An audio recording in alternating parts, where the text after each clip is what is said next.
multiply the negative effects and thus further increase the gap between developed and developing countries.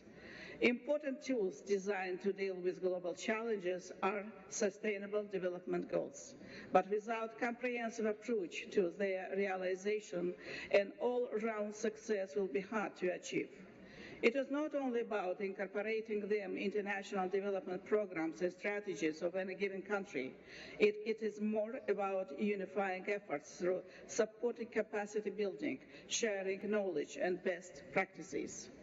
In this context, the mere recognition of critical role that science, technology, and innovation play in implementation of SDGs is not enough. Integration of science, technology, and innovation in national development plans should be promoted through extensive cooperation in development of these capacities. Ladies and gentlemen, Sustainable Development Goals be of particular importance also for my country. Azerbaijan remains committed to the implementation of the 2030 Agenda for SDG. It is enough to say that Azerbaijan was first in its region and one of the 12 countries in the world to submit 3 voluntary national review reports to the United Nations. Our government has incorporated SDG goals and targets into national development plans and strategies. Science, technology, and innovation are considered as important tools in implementation of development priorities. Clean environment and green development are one of the 5 priority areas of the new socio-economic development strategy until 2030. Azerbaijan ratified the Paris Climate Agreement with a voluntary commitment to achieve a 35% reduction in greenhouse gas emissions by 2030. With several projects on renewable energy being underway, the share of the renewables in the total energy capacity of our country is expected to surpass 37% by 2030. I would like to mention that Azerbaijan has presented its candidacy to host the 29th Conference of the Parties to the Convention on Climate Change. We are ready to contribute to the realization of global climate agenda and share our experiences. Ladies and gentlemen, taking into consideration similarity of development problems and priorities of G77 countries, the issue of international cooperation and coordination in fulfillment of development goals becomes even more prevalent. Strengthening dialogue, solidarity, mutual support, and multilateralism has always been a driving force of Azerbaijan's global vision. In this sense, special session of the United Nations General Assembly on COVID, UN resolution on equitable and universal access to vaccines have been some of the important results of Azerbaijani chairmanship in the non-aligned movement, where most of the members are developing countries. Azerbaijan also provided coronavirus-related financial and humanitarian assistance to more than 80 countries and made voluntary contributions to the World Health Organizations in the amount of $10 million. After initiating the NAM Parliamentary Network and the NAM Youth Organization, Azerbaijan currently works on establishment of the NAM Women Platform. It is the acknowledgement of the contributions that women, youth, and parliamentarians make to implementation of our development goals. Revival of the work of the NAM G77 Joint Coordination Committee by the end of 2023 could be another important milestone of Azerbaijan's chairmanship in NAM. This can bring increased mutual support, joint efforts, and better interaction of developing countries. In the framework of the summit of the NAM Contact Group on Fight Against COVID-19, held in Azerbaijan in March of this year, His Excellency Mr. Ilham Aliyev, President of the Republic of Azerbaijan, declared 2 global calls to support the post-pandemic recovery of Africa and small island developing states. The call envisage direct financial support, enhancing education opportunities, capacity building, and other tools. Azerbaijan, as the first donor, has allocated $1 million for both global calls. Support of international community to these calls are vital for the sustainable development of the mentioned countries. Ladies and gentlemen, Official development assistance has been one of the mechanisms used by Azerbaijan to promote the international development agenda, as well as to better address the development challenges globally. International aid and assistance to more than 130 countries by Azerbaijan have been aimed at supporting poverty, eradication, and sustainable development through building human and institutional capacity, sharing experience and best practices.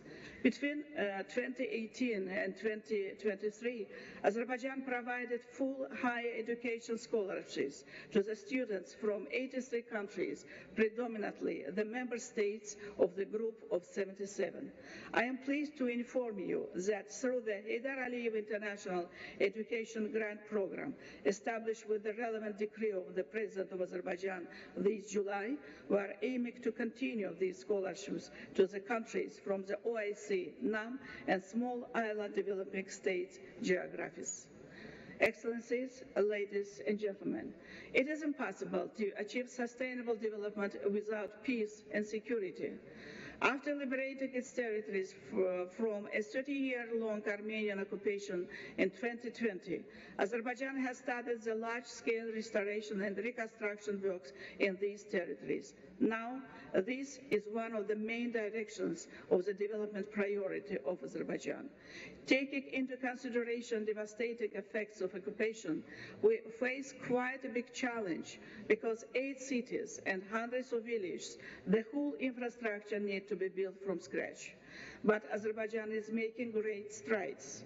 In a short period of time passed since the liberation of the territories, former IDPs have already started to return back to their homes.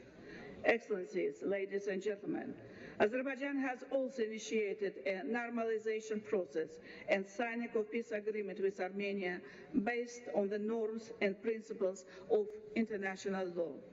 This is the only way to achieve long-lasting peace and stability in the region.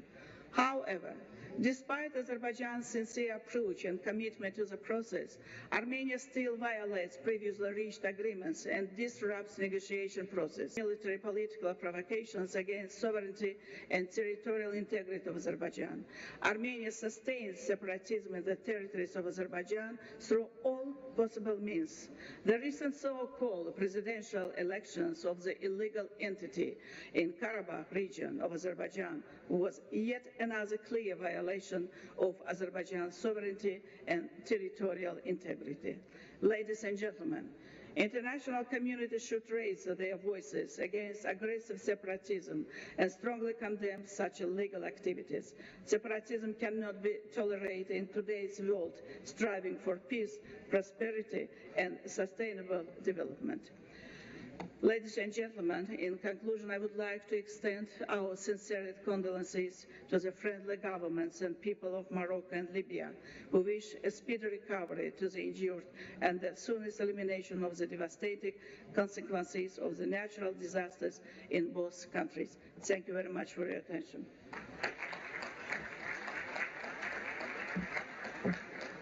Muchas gracias, excelentísima señora. Thank you very much to Her Excellency, Speaker of the Republic of Azerbaijan. We now give the floor to His Excellency Gaudențiu Mohamesu, Chairman of the Chamber of Deputies of the Republic of Equatorial Guinea.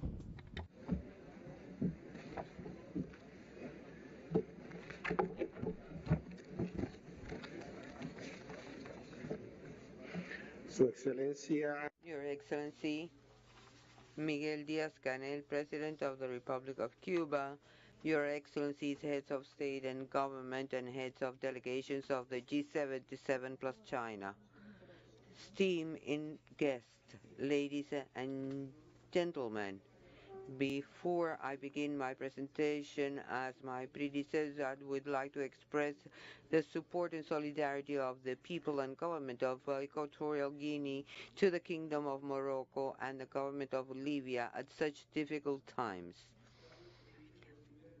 At the outset, allow me to convey to His Excellency Miguel Díaz-Canel, President of the Republic of Cuba, the greetings of peace and well-being of His Excellency Obiang Nguema Marsogo, President of the Republic of Equatorial Guinea, who despite his wish to be active part in this important summit of the G77 plus China, has not been able to do so but he wishes success to the same. Mr. President, allow me to express our gratitude to the Cuban government and people for the warm welcome, as well for the excellent hospitality that we have enjoyed since our arrival to this beautiful land, Cuban lands. I also want to express our thanks for the excellent organization of this summit under the title current development challenges, role of science, technology, and innovation. We express our optimism and satisfaction regarding the purposes of this G77 plus China mechanism. Among others, the promotion of international solidarity and cooperation, as well as the defense of multilateralism to address the huge challenges such as pandemics, terrorist threats, mercenarism, climate change, food security, energy crisis, unequal exchanges, interferences that have the emerging countries of the global south as their main victim. We hope that the G77 plus China becomes a more effective instrument that will support the system of trade and economic transactions, defend universal access to education and quality health, and to provide the means for global south countries to articulate and promote their collective economic interest and improve their business capacity on the main economic international topics under the umbrella of multilateralism and solidarity as the main concepts and strategies for South-South cooperation. Mr. President, Excellencies, ladies and gentlemen, regarding the topic of this summit, we believe that promoting an inclusive approach in innovation is key to ensure that the benefits of any progress and technological advancement reaches all segments of society. Our challenge as leaders and policy makers is to ensure not only a favorable environment to promote scientific research and innovation, but also wide access to opportunities and the dissemination of solutions so that all the population may benefit from them, even in the most remote areas. In Africa in general and in Equatorial Guinea in particular, we are trying to link the fact that we have a young and highly motivated population with technological promotion and innovation. We have supported a considerable number of projects within enterprises. We believe that empowering young people with new technologies is a landmark in our policies for sustainable development and the diversification of our economy that today depends on natural resources. The government of the Equatorial Guinea Republic has shown its commitment with the promotion of technology and innovation and will continue to do so at the national level as well as regarding central global agendas in collaborations with other sisterly nations as well as with international, regional and sub-regional institutions. Your Excellencies, ladies and gentlemen, we are talking about science and innovation, and I think it is impossible to do so without mentioning the base of any scientific and innovation process, that is to say education. To maintain technological development in favor of the people, we must ensure high quality education accessible to all. Wisdom and ingenuity are part of each person, and we have the responsibility to promote all members of the community and give them the opportunity to develop their potentials. I conclude by pointing out the need to promote international collaboration in science and technology for the transfer of knowledge, joint learning, empowerment of the least developed countries, and the need to improve international collaboration. All this will help us to share knowledge and resources and solve problems that no country alone can address. Together and in collaboration, we can harness the opportunities that science and technology gives us and address this with more resilience, particularly the threads of this accelerated innovation. I conclude by congratulating Cuba for its chairmanship, and I wish full success and fruitful results for this summit of the G77 plus China. God bless all our countries. Thank you very much.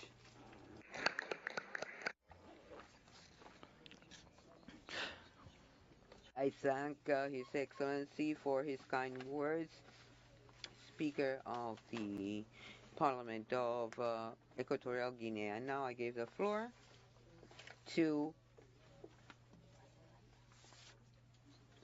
the Vice President for Science, Technology and Economy of the Islamic Republic of Iran.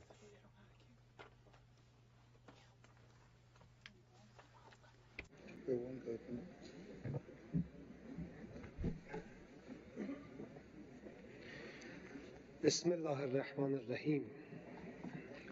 جناب آقای میگل دیاز کانل رئیس جمهور محترم کوبا، نمایندگان محترم، خانم ها و آقایان، ضمن تقدیم سلام های گرم خود از دولت جمهوری کوبا برای میزبانی این رویداد مهم تشکر می کنم. مفتخرم که امروز به نمایندگی از رئیس جمهوری اسلامی ایران در این اجلاس مهم حضور پیدا کردم تا دیدگاه‌های کشور خود را در مورد مسائل حیاتی توسعه اقتصادی، فناوری و نوآوری با شما در میان بگذارم. این نشست در زمانی مناسب و حول موضوعی مهم در سیاست‌های جاری اکثر کشورهای ما تشکیل شده است. گذار از یک اقتصاد مبتنی بر نیروی کار و منابع به اقتصاد مبتنی بر فناوری و نوآوری راه حل مناسبی برای بسیاری از چالش‌های ما به شمار می‌رود. اجتناب از خامفروشی منابع و مواهب طبیعی، بهره‌مندی از سرمایه انسانی توانمند، ارتقاء موقعیت خود در زنجیره ارزش جهانی، پرورش شرکت‌ها و صنایع پیشرفته، شکل دادن به اکوسیستم‌های نوآوری پویا و مقابله با مهاجرت فارغ التحصیلان دانشگاهی می‌تواند به عنوان راهکارهای مؤثر در این رابطه تلقی شود. تعدادی از چالش‌های مشترک در مسیر توسعه در کشورهای جنوب و در حال توسعه وجود دارد که علم، فناوری و نوآوری راه حل‌های دگرگون کننده‌ای برای آنها ارائه می‌دهد. این چالش‌ها شامل طیف گسترده‌ای از موضوعات مانند تغییرات اقلیمی، آلودگی هوا، کمبود آب، امنیت انرژی، امنیت غذا، راهبندان‌های ترافیکی در شهرهای بزرگ را در بر می‌گیرد.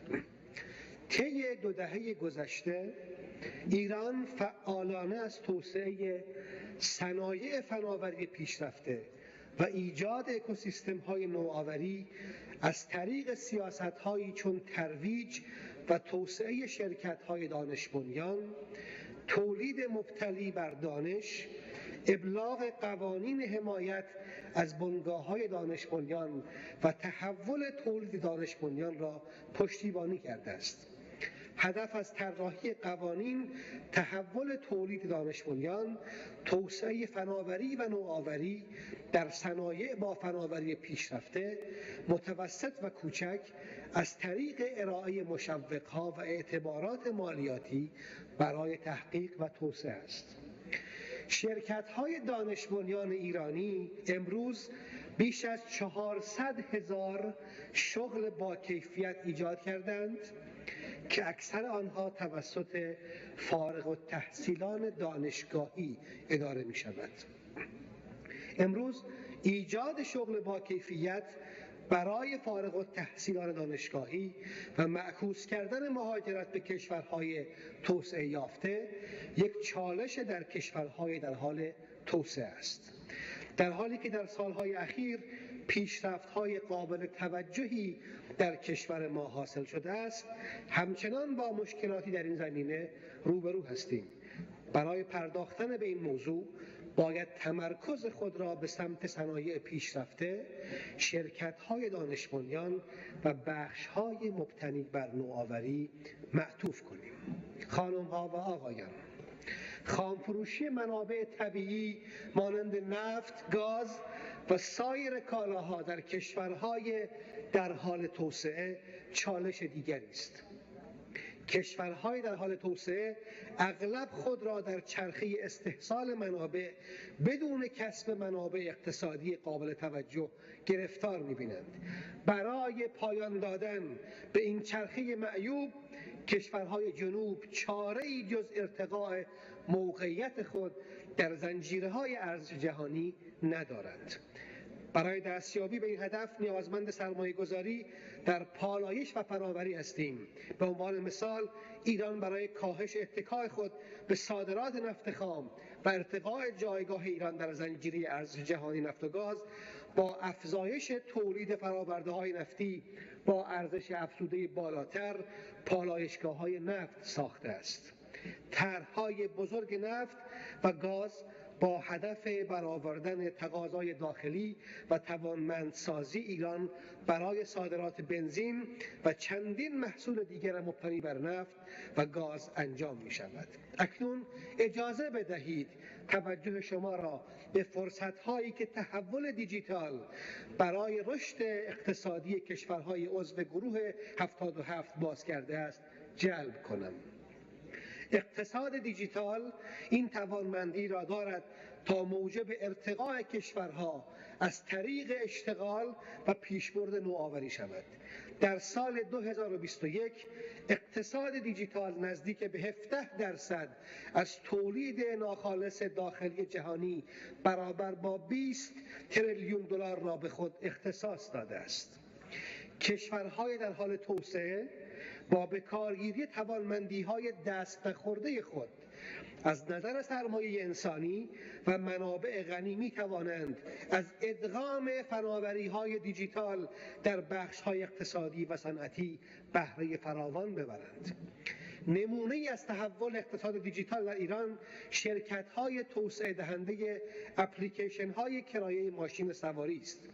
این شرکت‌ها با ارائه خدمات حمل و نقل مقرون به صرفه و راحت به میلیون‌ها ایرانی بخش حمل و نقل مأمون شهری را متحول کردند. در سال 2022 حدود 60 میلیون کاربر ایرانی برابر با 73% از جمعیت ایران از طریق 1 میلیارد سفر از خدمات این شرکت‌ها استفاده کردند.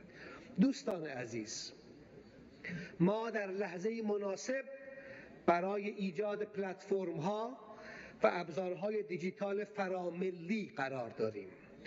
می توانیم از طریق تأمین مالی برنامه‌های تحقیقاتی مشترک و تشکیل کنسرسیومی از شرکت‌های دانش بنیان و متخصص در فناوری‌های آب و غذا ایده‌ها را به واقعیت تبدیل کنیم و از طریق تشخیص فوریت موضوعات و اجرایی نمودن راه حل‌هایی مبتنی بر فناوری و نوآوری راه را برای آینده‌ای پایدار و کامیاب هماهنگ کنیم. از شما دعوت می‌کنم تا در شهر زیبای هاوانا با استفاده از قدرت همکاری فناوری جهانی بسازیم که در آن همه ملت‌ها فارغ از میزان توسعه یافتگی خود بتوانند پیشرفت و رشد کنند. مایلم تأکید کنم که جمهوری اسلامی ایران از بیانیه پایانی اجلاس گروه 77 و چین در خصوص چالش‌های فعلی توسعه و نقش علم و فناوری و نوآوری حمایت می‌کند. از توجه شما متشکرم و مشتاقانه منتظر توسعه همکاری‌ها در علم و فناوری و نوآوری در میان کشورهای جنوب هستم.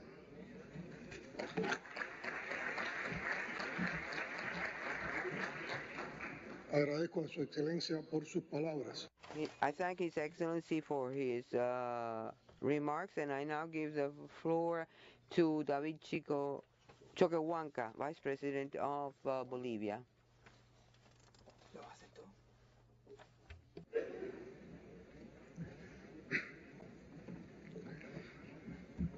Hermano Presidente. My brother, President Mario Diaz-Canel, sisters and brothers, I would like to convey our warm greetings. The right to welfare that we demand for our countries is in no way the development of the Western civilization that has endangered the planet and Mother Earth. We cannot keep following the Western capitalist path that is to blame for the poverty in the world. It's time to build and rebuild our own path based on our roots, values, and codes regarding the culture of life. Humankind will only be free by acknowledging its roots. Otherwise, it will continue to be subdued. Many of the notions of Western science have served the purpose of colonizing and recolonizing and subduing countries and peoples with the weapons of science and technology, and for some human beings to impose their will on other species of the planet, particularly in their own species. Honoring the principle of balance, complementarity, and harmony, the use value of the wisdom handed down by our ancestors and the wisdom of the peoples of the world should be respected and formalized on an equal conditions, just the same as the paradigms of science, technology, and innovation of the West. We must understand that the library, the Mother Earth Library, and the huge life laboratory is for all. Today we work on the creation of new forms of life dissociated from Mother Earth, replacing biological, natural, organic life with a synthetic and artificial life against the life itself. Artificial intelligence could mean the final rupture between human beings and nature.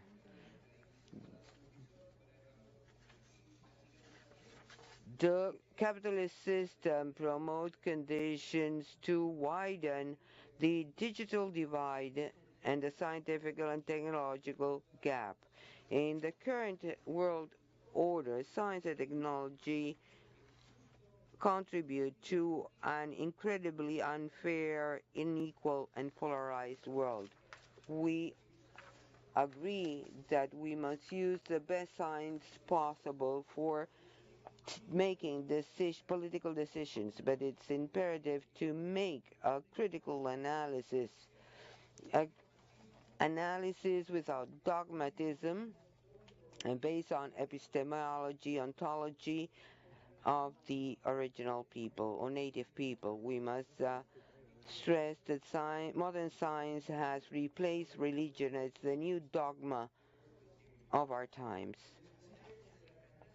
In the context of this catastrophe brought about by the capitalist domination in the energy, social, monetary, labor, educational and ethical system, the rhetorics of the benefits of technological innovations for all is the excuse to impose a dictatorship of owners and operators of transnational corporations on technology and innovation.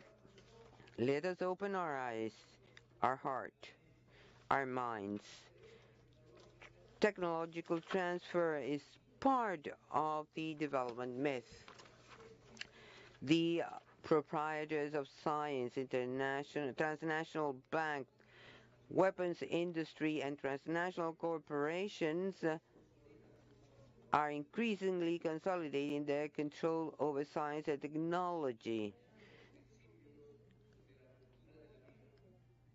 in detriment of the principles of the life culture. As Mother Earth restitutes the principles of complementarity, balance, and harmony, their power will end. Nothing is going well. There is world disorder.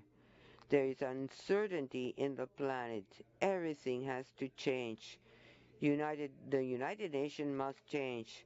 The international financial system must change. The 10th Pachacuti calls us to repair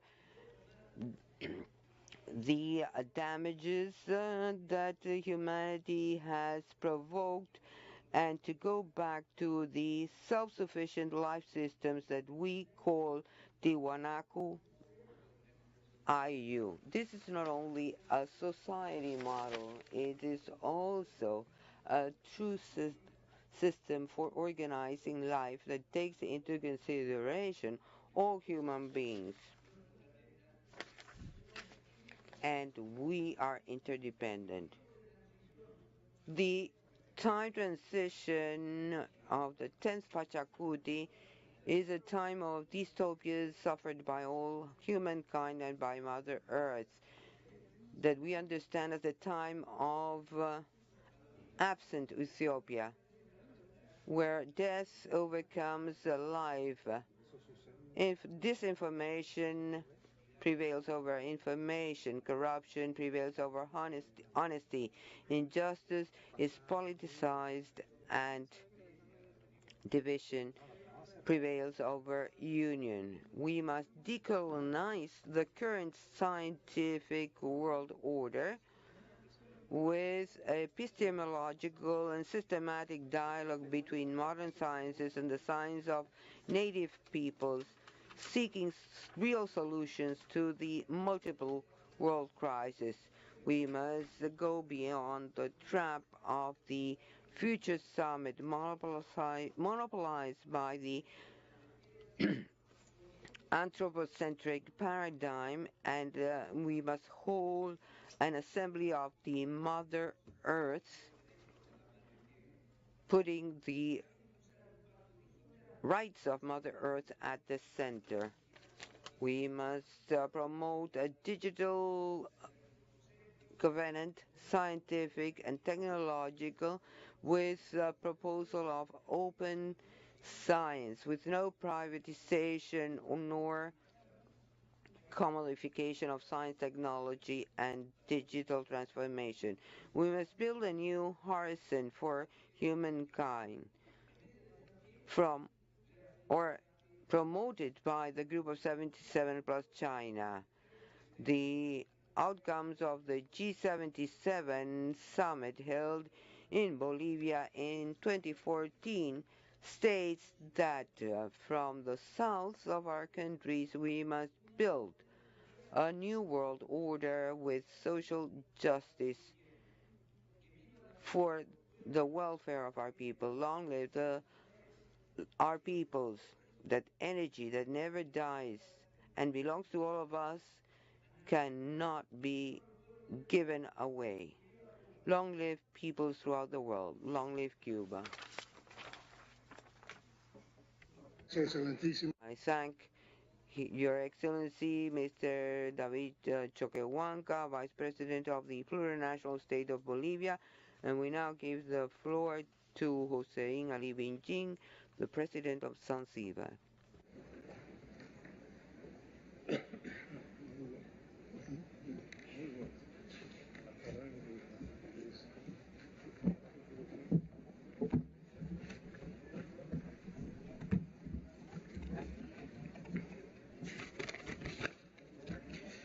Your Excellency Miguel Mario Diaz-Canel Bermudez, President of the Republic of Cuba and Chair of the Group of 77 in China, Excellencies, Heads of State and Government, distinguished delegates, ladies and gentlemen.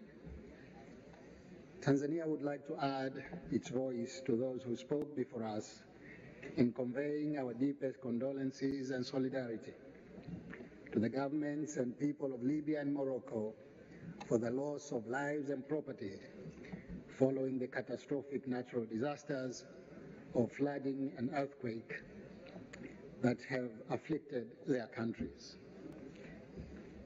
I have the honor to deliver this statement on behalf of Her Excellency Dr. Samia Suluhu Hassan, President of the United Republic of Tanzania, who extends her profound regret for not being able to attend in person owing to other pressing national engagements. Notwithstanding, she extends her best wishes to you, Mr. President, and all delegates to this important summit. At the outset, please allow me to commend you, Mr. President, and your government for the excellent arrangement of this summit, which provides a unique opportunity to deliberate and come up with ideas on measures we have to collectively and individually undertake to address the persisting global challenges and accelerate the implementation of Sustainable Development Goals, whose end date is only 7 years from now. I also wish to thank the government and people of Cuba for the excellent hospitality accorded to my delegation since our arrival in this beautiful city of Havana. I wish to applaud you, Mr. President, for the exemplary leadership of the G77 in China and wish to assure you of the unyielding cooperation of my government. Mr. Chairman, one of the deliverables of the Addis Ababa Action Agenda and 2030 Agenda is the recognition of the nexus of science, technology, innovation for economic growth and sustainable development. Science, technology, and innovation are at the core of developing countries' socio-economic transformation because we can only transform through the development of critical sectors such as agriculture, energy, education, health, infrastructure development, mining, water, and environment. We take due notice of the 2023 Secretary General's report on the progress towards SDGs implementation, whereby it has been noted with great concern that halfway before the end point of the 2030 Agenda for Sustainable Development, most developing countries remain off track and will remain so unless something is done to accelerate progress on the goals. Mr. Chairman, the Global South continues to disproportionately suffer from a wide array of shocks. Recently, these have included the COVID-19 pandemic, rising commodity prices, the geopolitical conflicts, and the growing impacts of climate change. These challenges have raised the cost of living and undermined the efforts towards the achievement of the SDGs in developing countries. We know what needs to be done to enhance the resilience and prevent the adverse effects of future shocks. It is upon us to act now, and we must do it together through South-South cooperation. Mr. Chairman, the global polycrises are impacting developed and developing countries alike. Consequently, developed countries are increasingly and chronically defaulting on their pledges made in different forums, including the context of the UN Framework Convention on Climate Change.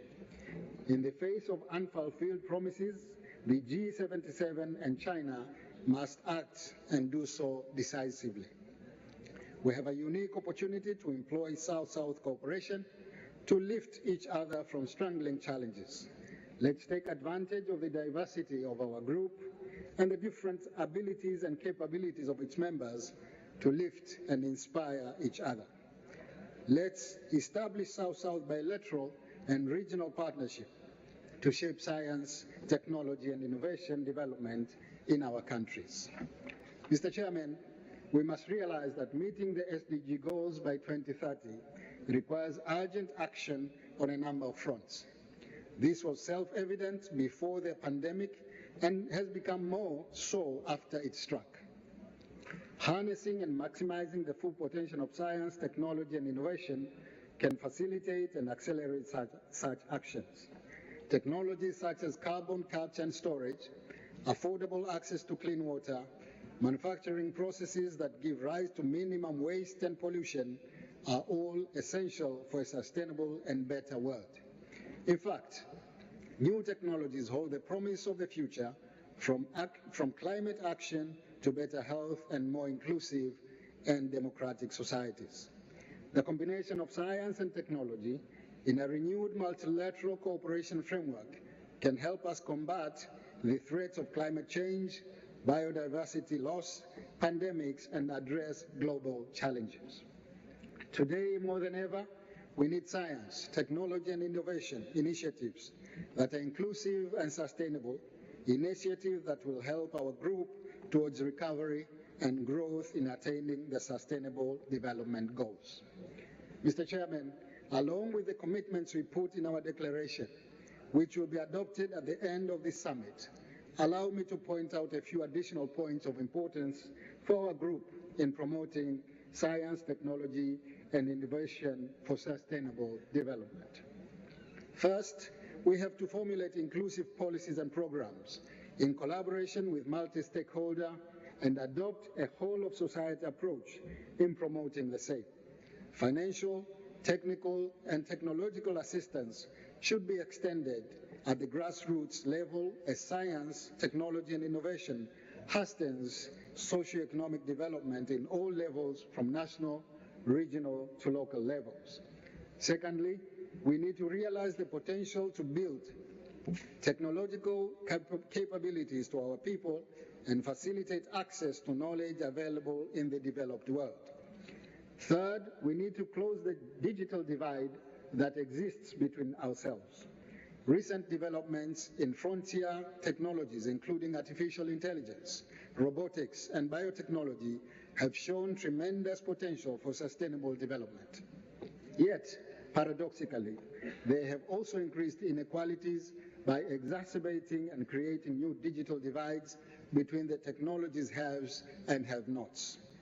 Fourth, we must promote our own indigenous innovation by enhancing our public research institutions. Investments in research and development are necessary to help spur innovation across our economies. R&D is also critical to tackling the climate crisis and driving the emerging technologies that will power future industries in our countries. Mr. Chairman, allow me to briefly highlight on how the United Republic of Tanzania is promoting science, technology, and innovation for sustainable development through different initiatives. We have learned that priorities need to be placed within the scope of science, technology, and innovation systems to facilitate problem solving within existing context.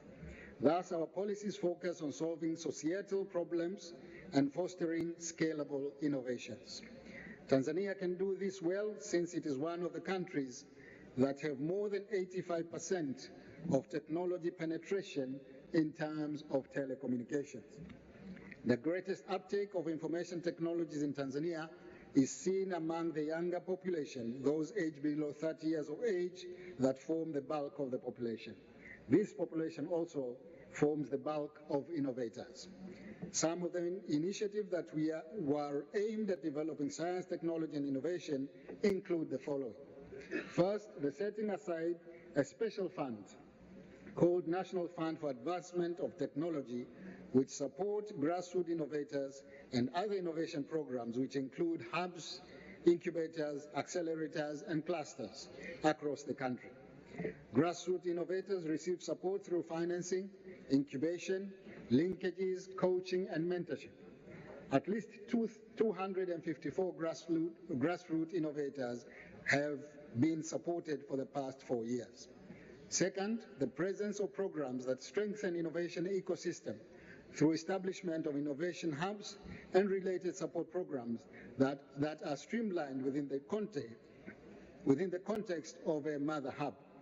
This program provides platform for linkages between academia, industry, and the government through a tripartite model. At least 15 innovation hubs have been established in higher learning institutions, research and development institutions, as well as in communities across Tanzania. And third, establishment of 15 innovation clusters to support technology intervention in the value chain of specific cluster products, whereby the government undertakes financial support in this initiative.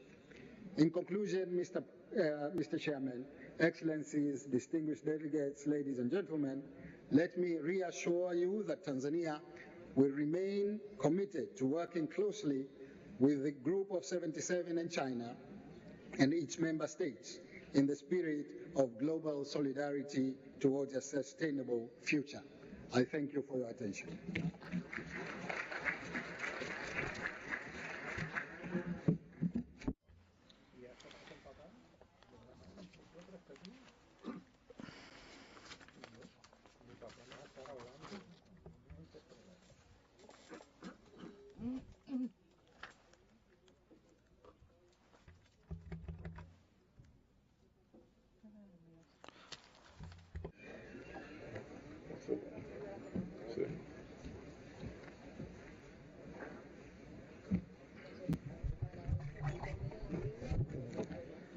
Your Excellency Miguel Diaz-Canel, President of the Republic of Cuba and Chairman of the Group of 7 plus China Summit. Your Excellencies, Head of States and Government, esteemed Head of Delegations, ladies and gentlemen, allow me at the onset to express my appreciation to Your Excellency and through you to the government and the people of the Republic of Cuba for the warm hospitality extended to me and my delegation since our arrival in this beautiful city, Havana. May I also use this opportunity to wish the Republic of Cuba success in her able leadership as chair of the Group of 77 plus China Summit. The government of the Republic of Namibia reaffirms its commitment to work with the chair to ensure that the concerted efforts of this summit contribute to the building of consensus and the realization of our legitimate aspiration as developing nations.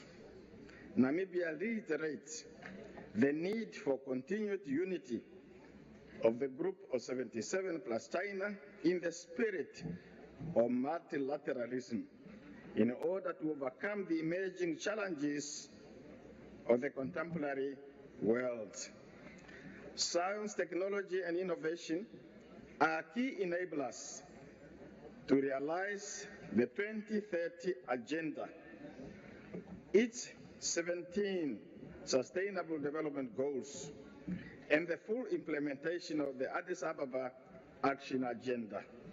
For this reason, the theme for this summit, and I quote, current development challenges, role of science, technology, and innovations, is integral to helping us navigate current development challenges and provide a platform to harness the abundance of knowledge, practices, and potential in the field of scientific and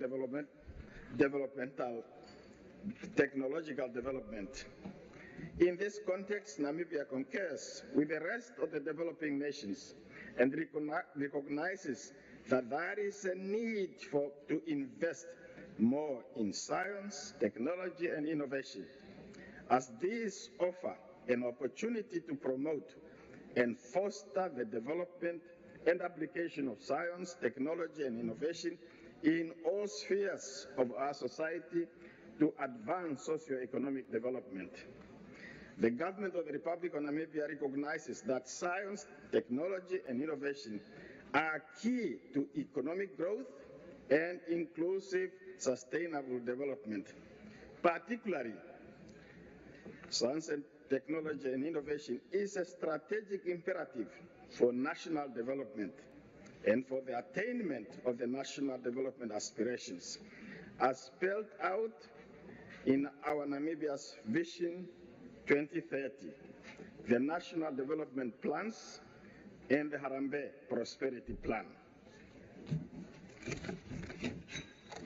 Like most developing countries, Namibia continues to face social, economic, environmental, and developmental challenges such as climate change, loss of biological diversity, water scarcity, drought, and food insecurity.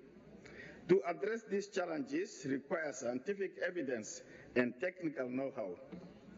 In this regard, Namibia is in her third year of implementing the Namibia National Science Technology Innovation Policy under the theme Harnessing Knowledge and Innovation for Sustainable Development. Towards the attainment of the vision, Namibia is an innovation-driven, scientifically advanced, and industrialized nation by 2030.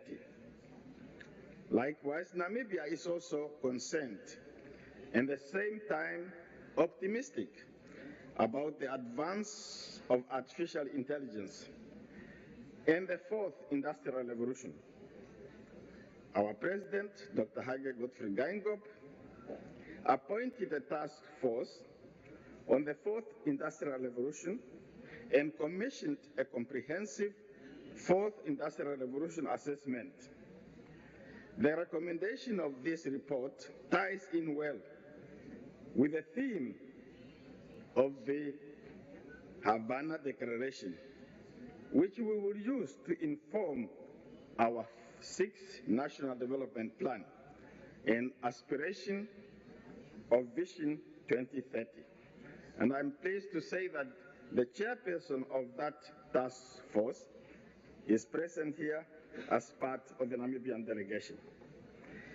Complementing the Namibian National Science, Technology and Innovation Policy, our country has revised and approved the Namibia Space Science and Technology Policy. And while the National Technical Vocational Education and Training was prioritized in order to fast-track the development of skilled workforce. Moreover, Namibia has established the National Commission for Science, for Research, Science and Technology as a vehicle to facilitate funding and coordination of research in the building of infrastructure. In the context of Africa, Namibia will continue to support collective and multilateral efforts towards leveraging science, technology and innovation to transform food system on the African continent and the world with a clear purpose to enhance and promote sustainable agricultural and food production. As we continue to coordinate our national capabilities with the aim to enhance resilience in tackling numerous complexity in the 20th century, may we be inspired to continue strengthening capacity to accelerate scientific and technological utilization for sustainable development. Namibia reiterates that the imposition of coercive economic measures including unilateral sanctions by some countries, does not contribute to economic and social development. Therefore, we continuously call on the international community, particularly the group of 77 plus China, to stand in solidarity with those that are unfairly targeted and continue to reject such measures, as they are an obstacle to the achievements of science, technology, and innovation. Namibia therefore calls for an end to the unilaterally imposed economic and financial blockade by the United States of America against the Republic of Cuba. Likewise, we call for the lifting of selective, unilateral, and coercive measures against Venezuela, since these measures constitute the greatest obstacle to the effective implementation of the 2030 Agenda for Sustainable Development in the Bolivarian Republic of Venezuela, and contrary to the promotion of social progress as envisaged in the preamble to the United Nations Charter. Merci beaucoup. Asante sana. Thank you very much. Agradecemos.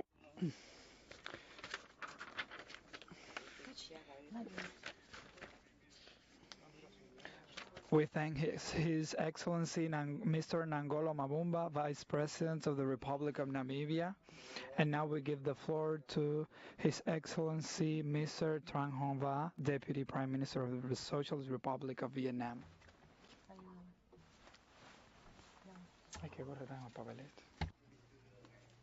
Dear comrade, dear leaders of governments, ladies and gentlemen, I am very happy to be on behalf of the governments and peoples of Vietnam to attend the important summit of G77 plus China to mention a very important issues, challenges today, the roles of science and technologies and innovation.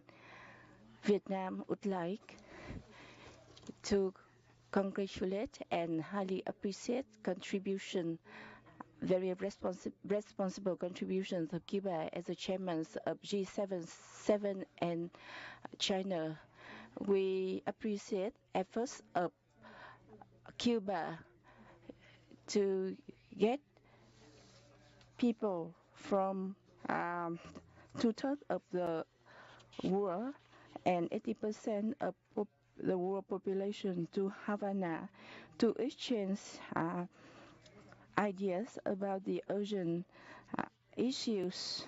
And today, many recommendations and initiatives have been introduced to deal with those issues and to enhance solidarities and erase the poverty and reduce the rich and poor gap between developed and developing countries. Ladies and gentlemen, science, technologies, and innovation has been creating many changes and introduced many opportunities for developing countries to meet challenges at global scale. At global scale, science and technologies and innovation has been the common ground for us to get trusted to solve all the problems and challenges, especially in the COVID-19.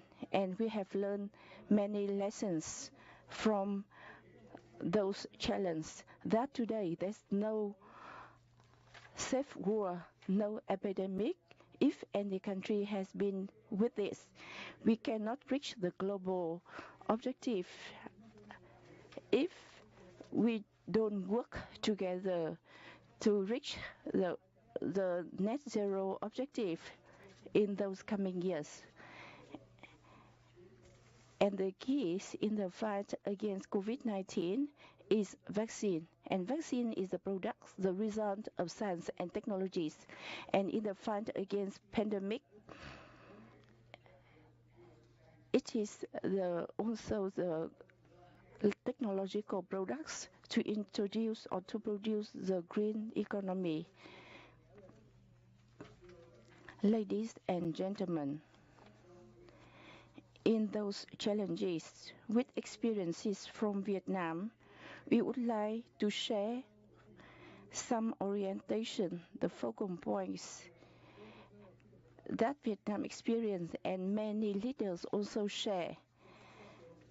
First, to deal with the challenges, we need to further promote cooperation, multilateralism, and trust and solidarities among countries, South-South cooperation, North-South cooperation.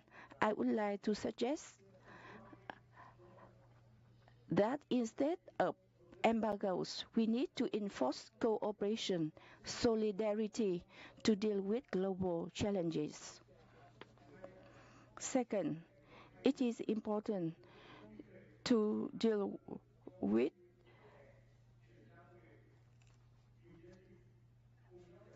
global challenges between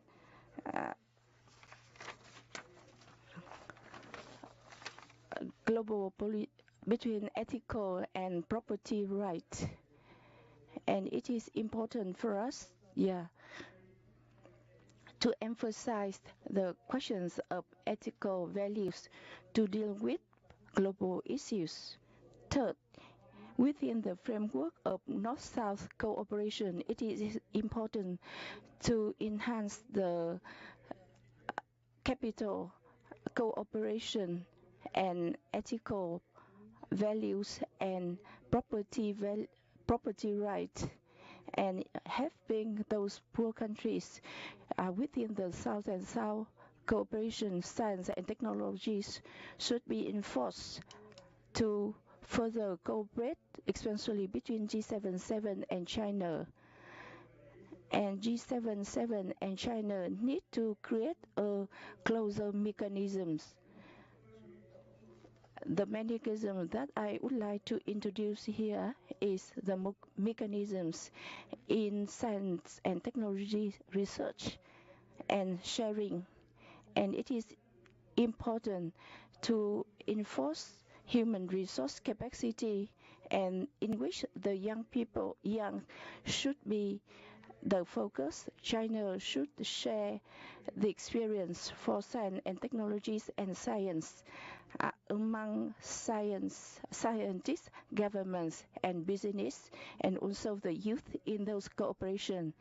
And number 4, it is important to create the private public partnership, and it is important to promote the cooperation among scientists in new sectors, new fields like green transformation, quantum, marine technologies, and other new models of economic development. Vietnam supports Cuba's initiative to hold the conference of technologies at ministerial level every 3 years, and also the day of August the 16th as a day of science and technologies. It is important for us to share experience and expertise in science and technologies to promote the cooperation and connections. For Vietnam, we consider Vietnam our top priorities and also the strategic breakthrough. Vietnam has been promoting green transformation, digital transformation, and Vietnam would like to be pioneer in green transformation. On this occasion, we believe that the result of today's summit will promote South-South cooperation in science and technologies, and also a mechanism to normalize all the challenges. And also, it is also a way to promote North and South cooperation and South-South cooperation, so that it can help us to reach the goals, the the goal in the second half. Once more, I would like to wish all of you good health. I wish the conference success. Thank you. Thank you for your address. Your Excellency, Mr. Tran Hon Ha, Deputy Prime Minister of the Socialist Republic of Vietnam. Now, I give the floor to His Excellency, Mr. Kashim Shettima, Vice President of the Federal Republic of Nigeria.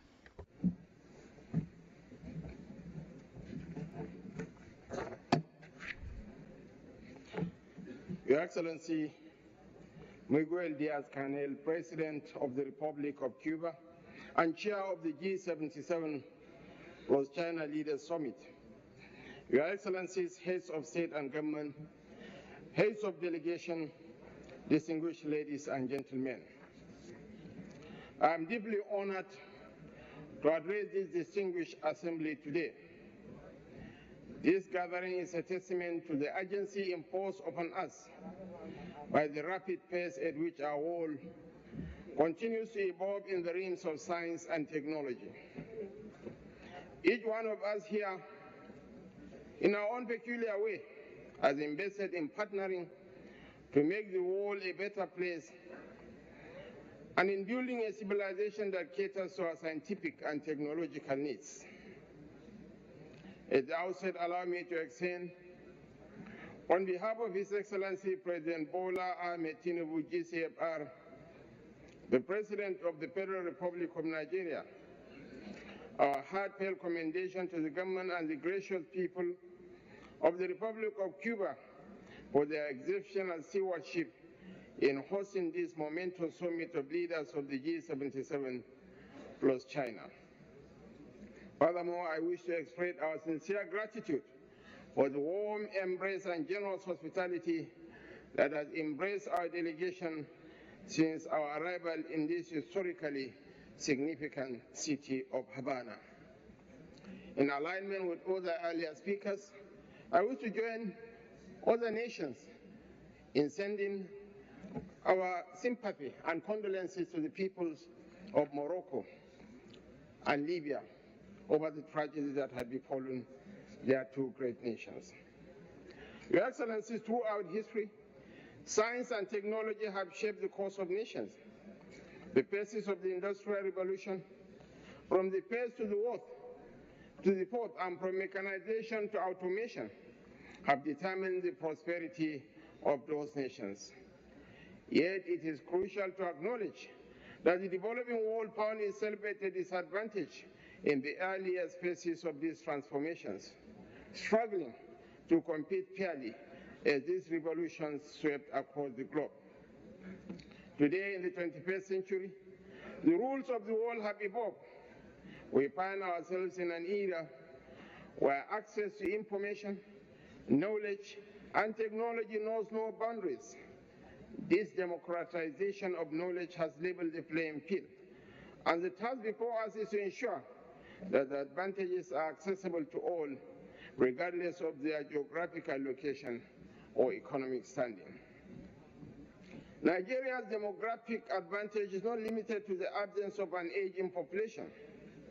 Nigeria stands as a beacon of youthful talent and innovation.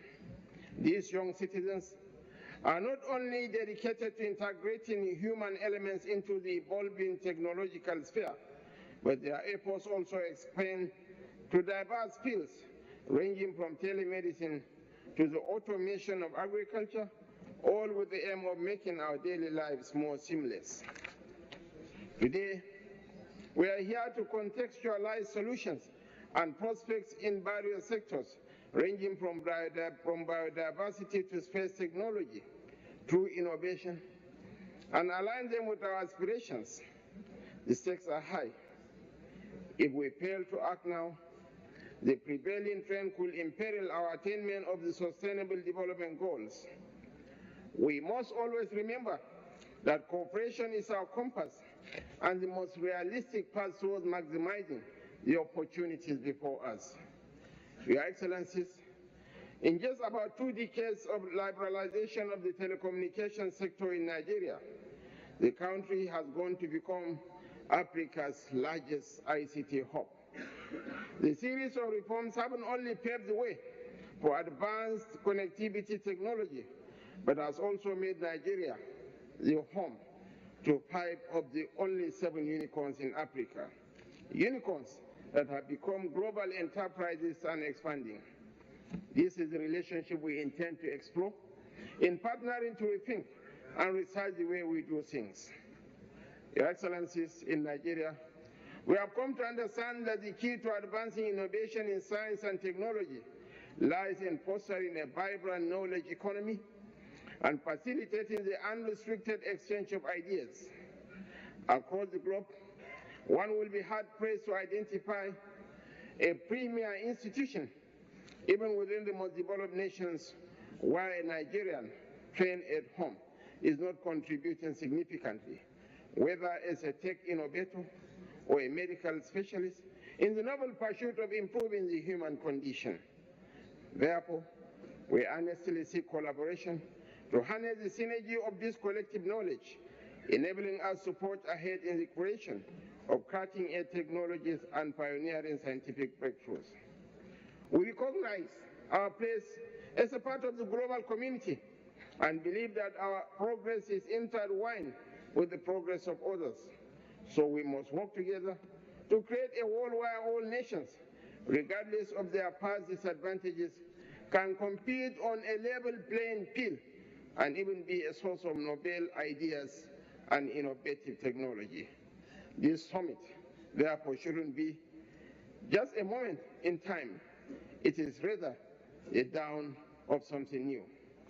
Allow me to reiterate Nigeria's commitment to partnering with our fellow member nations of the G77 and China.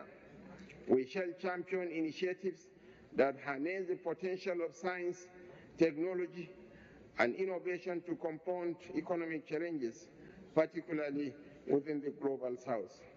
Nigeria also looks forward to the adoption of the Havana Declaration and its complete implementation for the betterment of our people and our region. Thank you so much.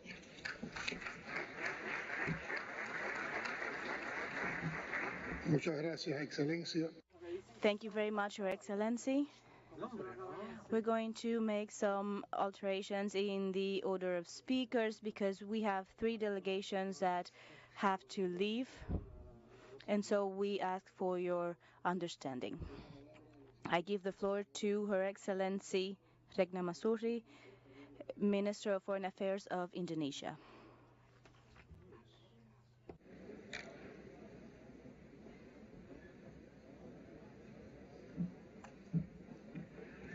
Bismillahirrahmanirrahim. Your Excellency President Miguel Diaz-Canel Bermudez, thank you very much for organizing this summit.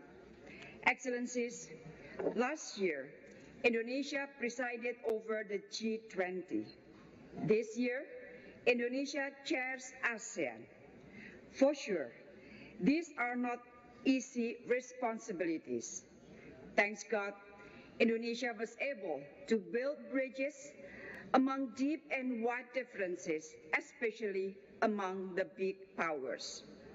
In both instances, Indonesia is also guided by a firm commitment to represent the voice of the Global South, including the voice to make a more equal world and to promote the right to development. Excellencies, unity and solidarity among us are key.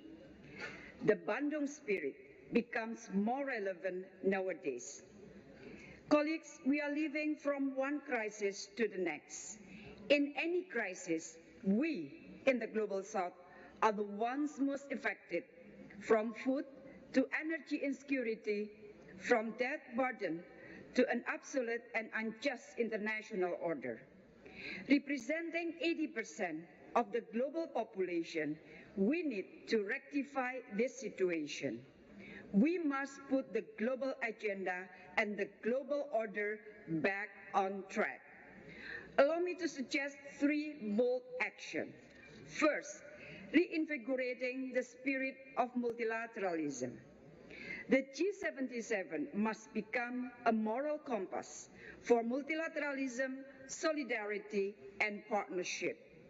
The Global South must ensure that multilateralism delivers. Multilateral architecture must also become more inclusive and equitable with a paradigm of win-win cooperation and not zero-sum. Second, furthering the right to development. The Global South must be more resolute in securing the right to development for all countries on an equal footing. Developing countries have the right to prosper.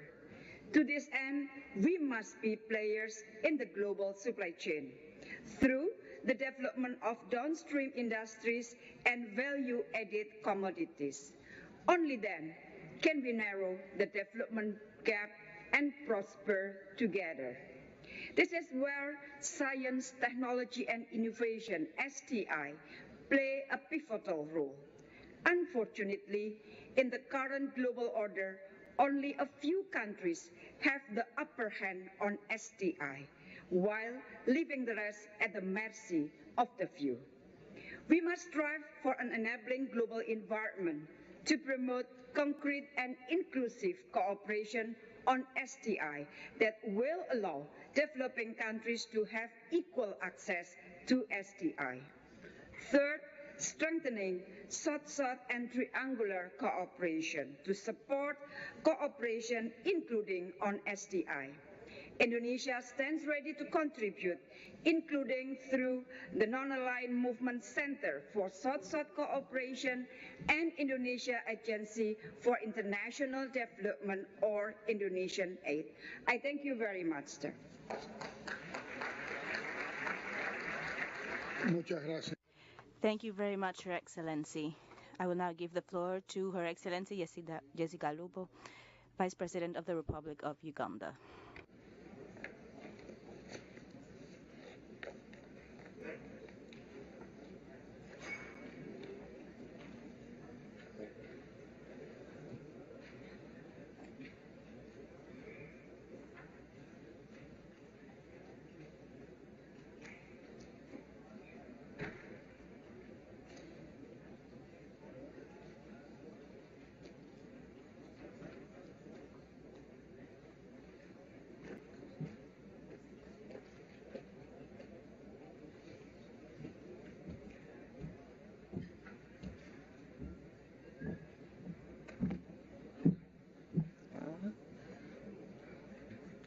Your Excellency Miguel Diaz-Canel, the President of the Republic of Cuba, Excellencies, Heads of State and Government, ladies and gentlemen, allow me to present to you a message from His Excellency General Yoweri Kaguta Museveni, the President of the Republic of Uganda, who I am representing in this summit.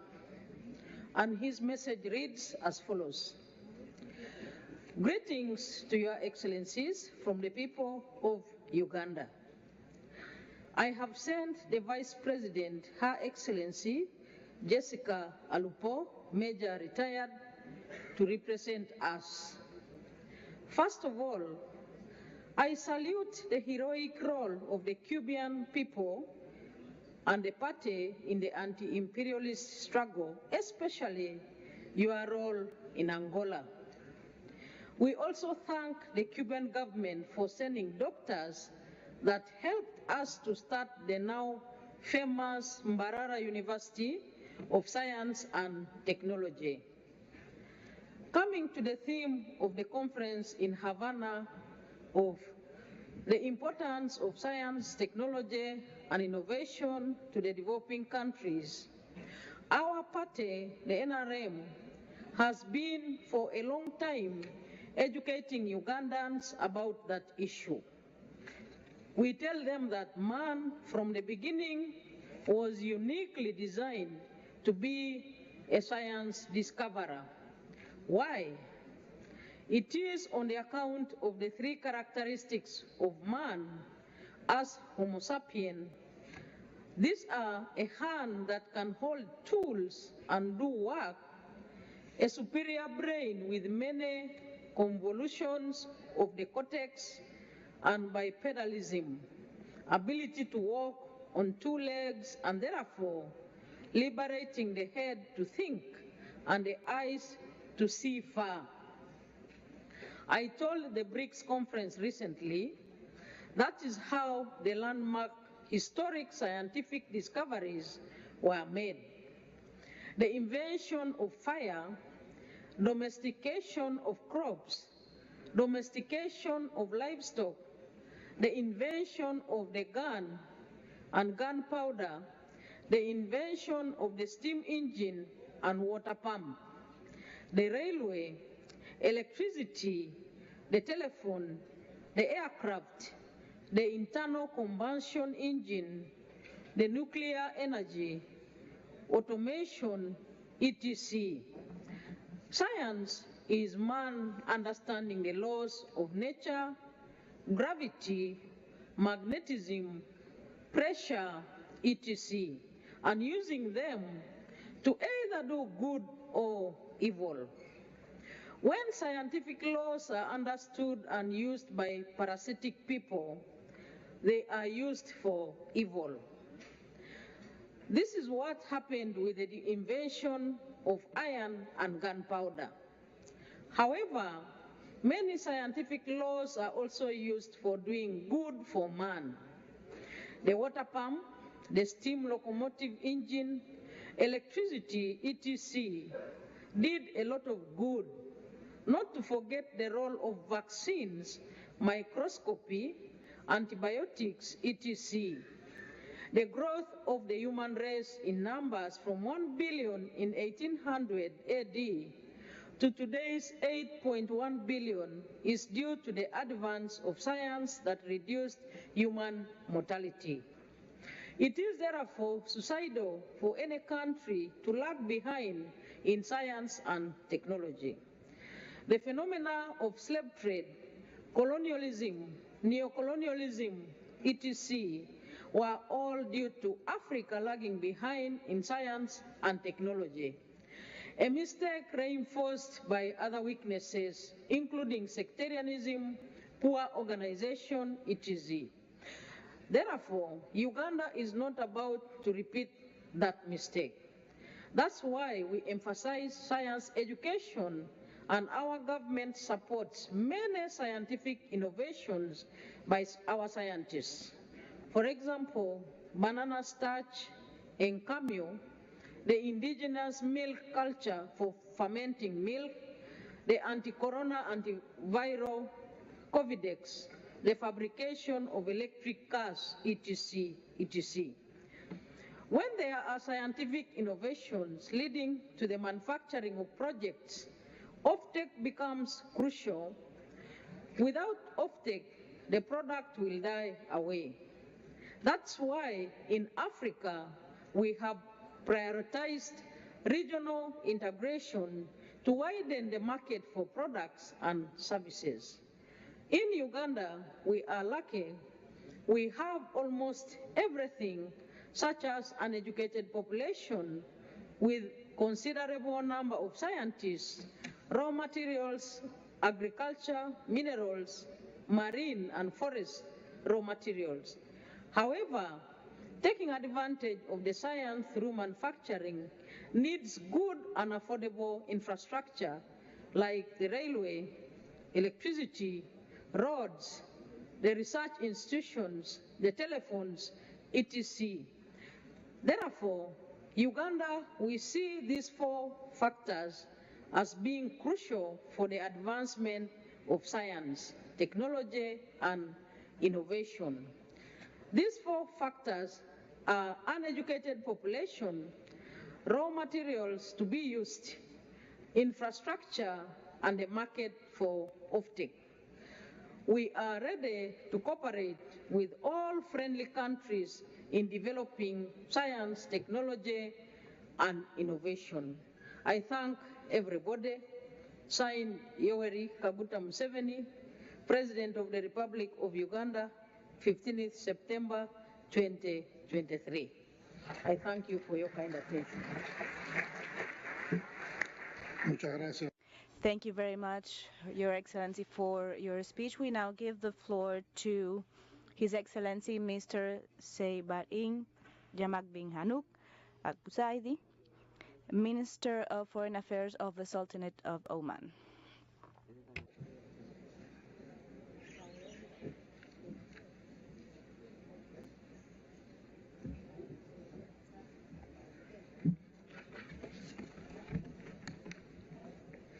بسم الله الرحمن الرحيم.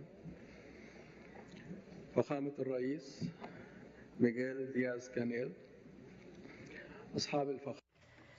Good morning, Your Excellency, President of the Republic of Cuba, Your Excellencies, ladies and gentlemen.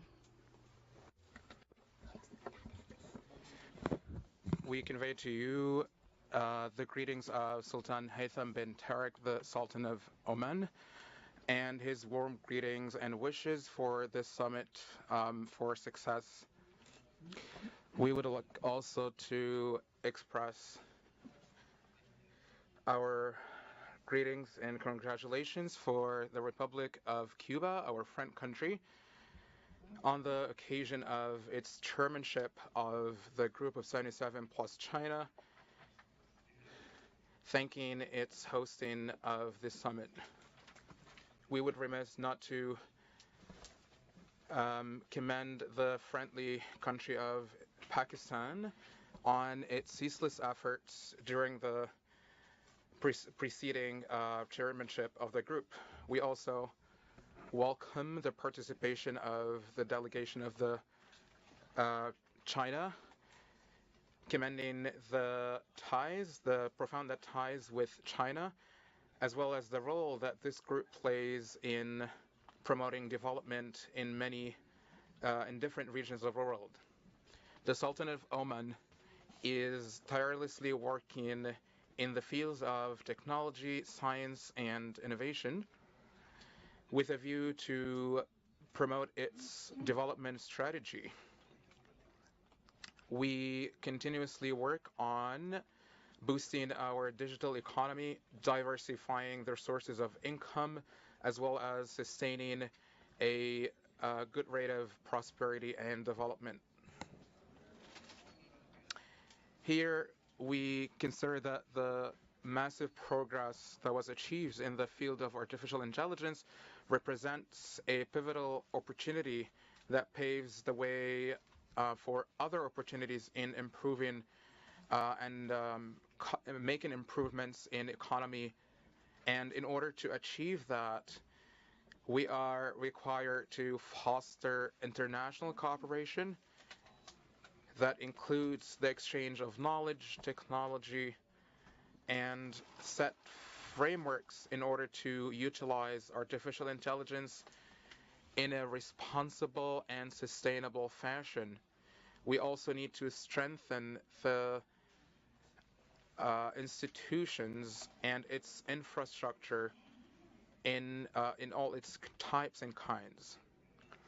The vision of Oman 2040 aims to foster innovation and investment and shore up the human resources and enable both the private and the public sectors to contribute in the development in all its dimensions, especially the social, economic, and scientific ones. Your Highnesses, Your Excellencies, a number of Global South are still experiencing challenges in their capabilities to deal with issues like climate change energy security, food security, healthcare, and education. This is preventing these countries from achieving the 2030 agenda. In Oman, we see that it's important to take the concerns of the Global South into consideration and work on intensifying the efforts in the Global South. And such meetings like our summit today sheds the light and contributes in solving the crisis that are facing the countries, including in the supply chain problems, geopolitical crises, and many other challenges related to climate change in particular. We acknowledge that sustainable development is a joint aim for all parties, including the civil society sectors as well as the private sector. But at the same time, we want to emphasize that it's very important to have a multilateral cooperation and that we need to consolidate our efforts in order to set strategies and mechanisms to implement these goals. These mechanisms would enable our world to conquer the economic divide and the economic difference between developing and developed countries with a view to achieve sustainable development for all countries. In the same context, we must facilitate the exchange of knowledge, technology, finance mechanisms, scientific research, and innovation in order that our communities will be able to create resourceful solutions to find solutions to contemporary problems and its urgent needs in a way to enable the participation and mutual compliance for all countries without an exception. Finally, we would like to reiterate our thanks and gratitude for the friendly Republic of Cuba for its tremendous efforts in preparing for this summit and on its warm welcome and hosting and hospitality. Peace be upon you. Greetings to everybody. Thank you.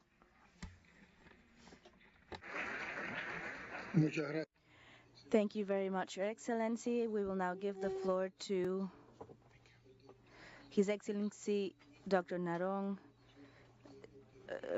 Deputy Prime Minister, Minister of Education, Youth and Sports of the Kingdom of Cambodia.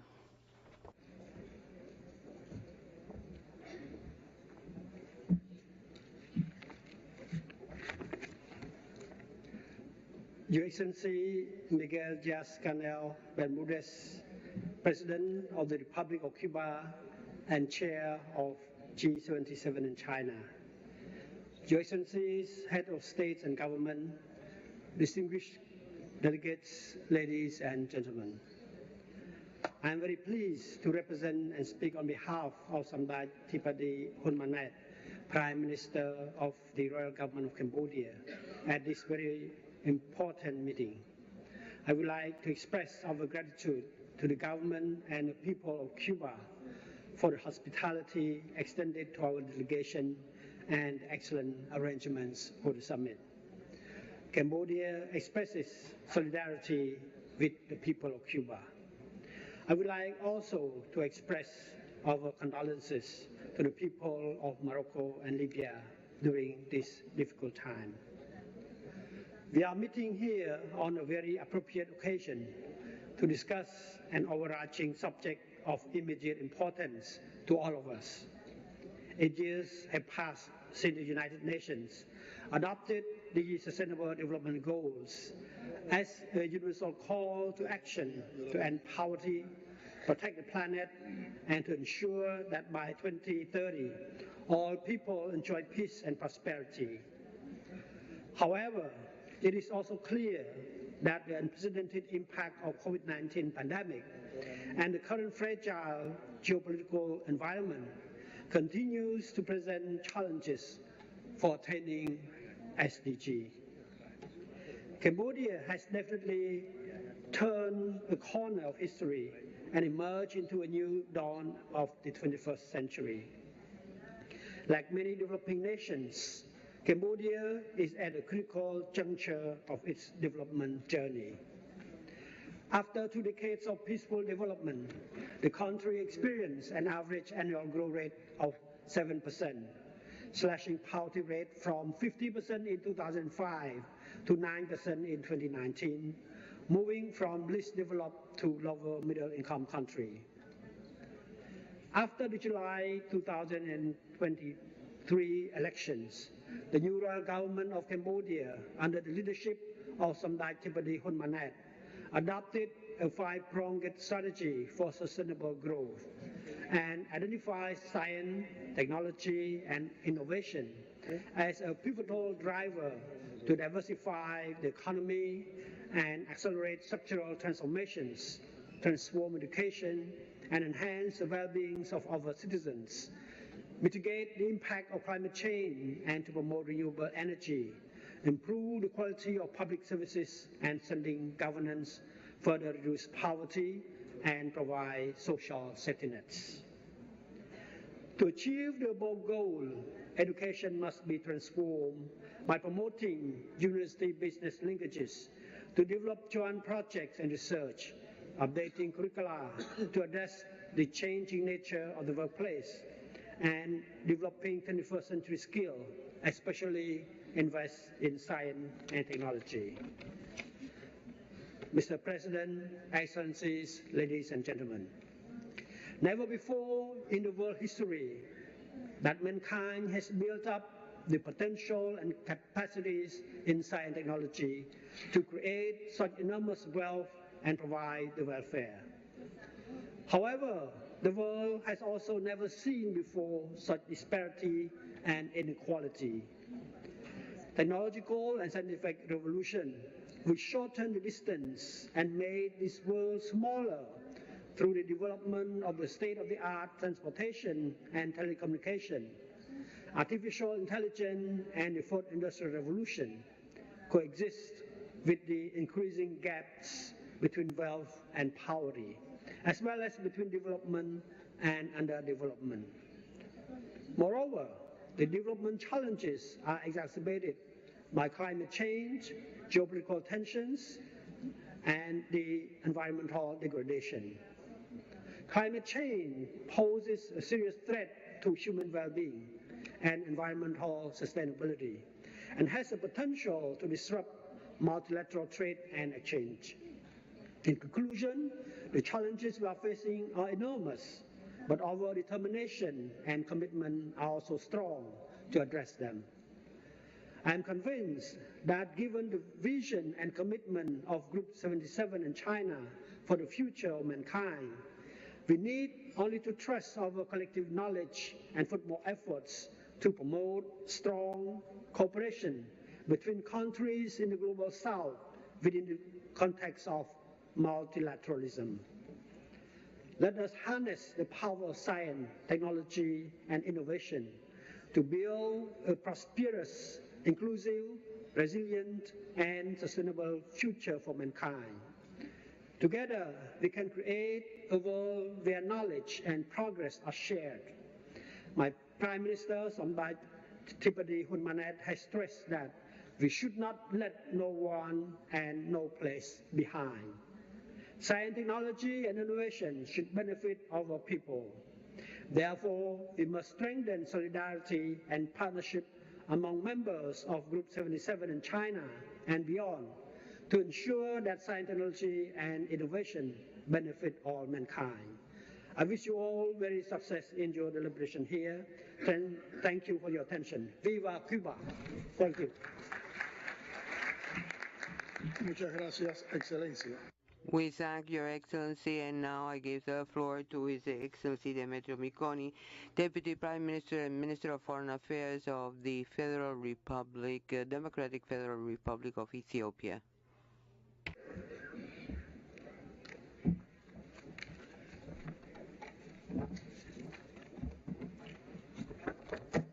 Good evening. Excellency Mr. Miguel Diaz-Canel Bermudez, President of the Republic of Cuba, Excellencies, Heads of State and Government, ladies and gentlemen. Let me start by thanking the people and government of the Republic of Cuba for the warm welcome accorded to my delegation and I since our arrival in this beautiful city of Havana. I would also like to express Ethiopia's profound gratitude to the Republic of Cuba for its leadership of the Group of 77 and China, our important coordination platform for the Global South. Mr. President, progress towards sustainable development remains challenging for developing countries due to the unfavorable global economic environment. The outbreak of the COVID-19 pandemic and other crises have also made the pursuit more difficult. Science, technology, and innovation remain crucial to speeding up economic transformation and addressing underdevelopment. Unfortunately, our potential is constrained by limited access to scientific knowledge and technology. As historical disparity in innovative capacity hampers the attainment of the Sustainable Development Goals. Ethiopia calls for the genuine reform of global institutions to accommodate inclusive decision-making opportunities that prioritize the interest of the Global South. On top of this, unilateral sanctions and coercive economic measures violating the United Nations principles and international law affect progress in science, technology, and economic development. Ethiopia rejects any unilateral sanctions and coercive economic measures imposed upon developing countries and calls for their removal as a gesture of goodwill for global harmony. Mr. President, facilitating knowledge and technology transfer between developing countries through South-South cooperation fosters innovation and accelerates the implementation of the SDGs. Encouraging the promotion of local knowledge and capacities through targeted innovation policies is paving the way, particularly for Africa to become the next frontier of the technological revolution. Recognizing the unprecedented fourth industrial revolution, Ethiopia adopted its first digital strategy under the homegrown economic reform agenda and the 10-year National Development Plan in 2021. Ethiopia's digital strategy envisages an inclusive digital economy that promotes a wider development vision and enhances our share in regional and global value chains. It is worth noting that we have observed a very encouraging trend in the implementation of the strategy. E-government services are now fully operational, improving the ease of doing business in Ethiopia, and there has been a surge in mobile money subscribers with the potential to expand. We believe that the Global Digital Compact can address many of the challenges I mentioned, provided that the international community drives the process with stronger ambitions. In this regard, Ethiopia reiterates the G77 and China position that the compact should build on the common progress, including the Tunis agenda, what facilitates digital cooperation tailored to our needs and priorities. Mr. President, the Group of 77 and China is widely acknowledged for its commitment to multilateralism, the Charter of the United Nations, and the pursuit of a just and inclusive global system. This coordination meeting taking place days before the Sustainable Development Goals Summit in New York should then generates the vital momentum needed for the global community to achieve targets of the 2030 agenda. I thank you. Muchas gracias. Amasagnalo. Muchas gracias. We thank His Excellency, and we now give the floor to Dr. Luis Alberto Filarego, Minister of Foreign Affairs, Cooperation and Regional Integration from Cape Verde.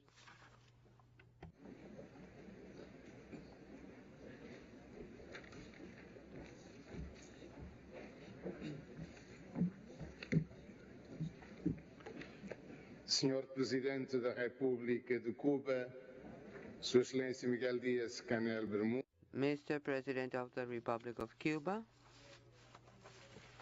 Chairman of the Summit, Heads of State and Government, Heads of Delegation, ladies and gentlemen, allow me on behalf of the authorities of Cape Verde to convey our special greetings to His Excellency the President of Cuba from our President, and to congratulate Your Excellency for organizing this important summit at such a time marked by health uncertainty that compel quick, effective, and intelligent solutions from our countries. Allow me also to thank the authorities, the Cuban government and Cuban people for the reception and the welcoming of our delegation. We must say that it has been a very warm hospitality.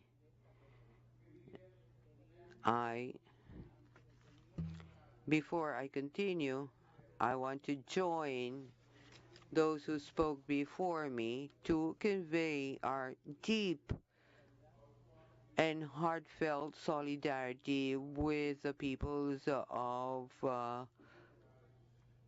countries that have suffered such natural disasters and who have suffered a significant loss of life. Mr. President, ladies and gentlemen, for this, we believe this summit could not have been more timely, taking into consideration the development challenges that are linked to science, technology, and innovation. In this regard, all our countries are called to invest in science so as to benefit the youth in their development. The education and training of young people is fundamental for the progress of our people. The scientific and technological achievements should be shared by all. We should not have categories that exclude countries and people. We cannot repeat the mistakes regarding the poor international response. Our must analyze our responsibility. This is a good opportunity to analyze ourselves and define how we can together benefit and harness from the efforts in our different countries. Scientific and technological processes that are important to look at the future with optimism. We need to develop South-South cooperation mechanisms. The urgent problems in the world today require global responses.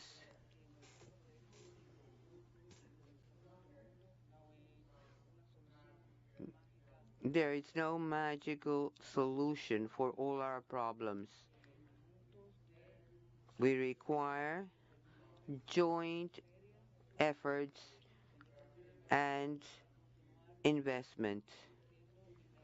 We must continue investing in economy, building technological infrastructures, and improving the business environment to have new technological solutions. Our countries must advocate for policies that will reduce barriers to technology access. We cannot forget that scientific knowledge can help our countries to address extreme weather events. In this regard, small developing island countries like Cape Verde are suffering significant losses that hinders their development. I take the opportunity to call for solidarity to safeguard the joint wealth of all our countries. I conclude, Mr. President, by thanking you for the way in which you have conducted this meeting, and I hope that the outcomes of this summit will help to develop science, technology, and innovation for the South. Thank you very much for your attention. Thank you. Gracias, Excelencia. We thank His Excellency, and now I give the floor to Deputy Minister of the Eswatini Kingdom.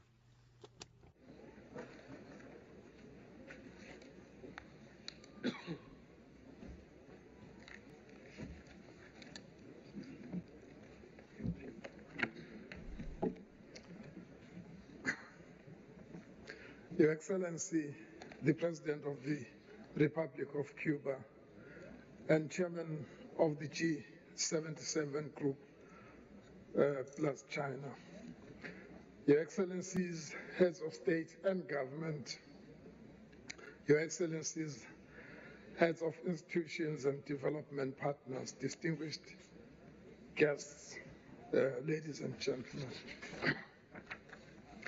On behalf of my delegation, I bring warm greetings from His Majesty King Mswati III, who could not make it to this summit due to other very pressing national issues.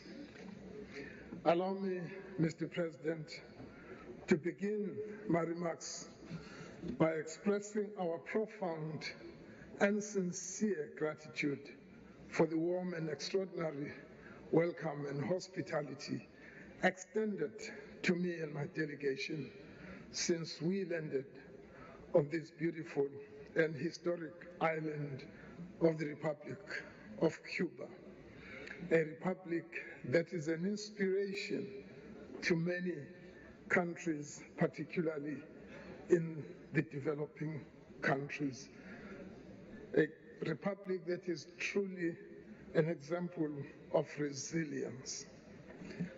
Excellencies, the Kingdom of Eswatini joins other nations in sharing the deep grief and anguish towards the Kingdom of Morocco and the Libyan Republic on the terrible and heart-wrenching disasters that befell these two countries recently. These disasters are a further proof that the negative effects of the climate crisis and natural disasters are a serious threat to humanity. Mr. President, the National Development Plan of the G77 articulates that the transformation of their economies will be through the development of national systems of innovation. However, surveys have shown that the growth of the NSI and consequent transformation is hampered to a large extent by the limited number of research staff, particularly full-time researchers in most priority areas, such as in engineering, natural sciences, health, etc. The Kingdom of Eswatini, though, has seen some remarkable growth in its modest numbers. In 2021, we had 627 people in research and development activities versus 301 total number of researchers in 2008, which is commendable. The 2017 survey data further revealed that 45% of researchers by headcount were women and 46% were young people, a somewhat good percentage even for some developed countries. Mr. President, to leverage on science, technology, and innovation for sustainable economic growth, the G77 countries must embrace an open and diverse knowledge system.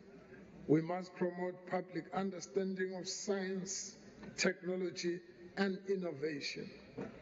The effectiveness of the NSI depends on a society that is aware of the value and potential dangers of science. International partnerships are vehicles or mechanisms for strengthening endogenous scientific and technological capabilities and for procuring new technologies and promoting innovation. We therefore strongly advocate for the strengthening of a South-South cooperation in this regard. Mr. President, the Global Innovation Index of 2016 revealed that the poor performance of the G77 countries is associated with the weak intellectual property system. Intellectual property is not yet fully appreciated and embraced as an economic development tool among some researchers, policymakers, and the public.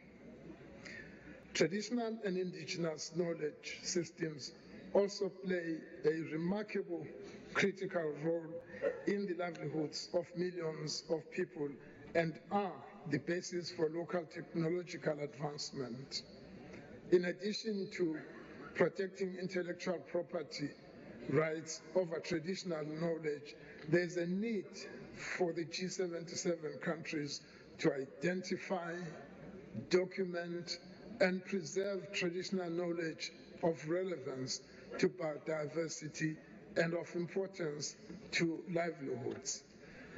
As a result of climate change, the Kingdom of Eswatini is also experiencing an increase in the magnitude and frequency of the devastating weather conditions such as hailstorms, extreme hot weather, flash floods, and other related events. The Kingdom, just like many states of the G77, needs technologies to be able to predict, prepare, and respond to such occurrences, as well as adaptation and mitigation measures. Finally, Mr. President, We are aware that today's food systems are facing multiple crises. They are responsible for a large share of greenhouse gas emissions, biodiversity loss, water pollution, and soil degradation. They fall short, however, in providing adequate nutrition and livelihoods for billions of people around the world, both in rural and urban areas. They are vulnerable to shocks such as climate change, pandemics, conflicts, and economic downturn. These challenges require urgent and fundamental transformation of food systems. The answer lies in the role of science, technology, and innovation. Gracias.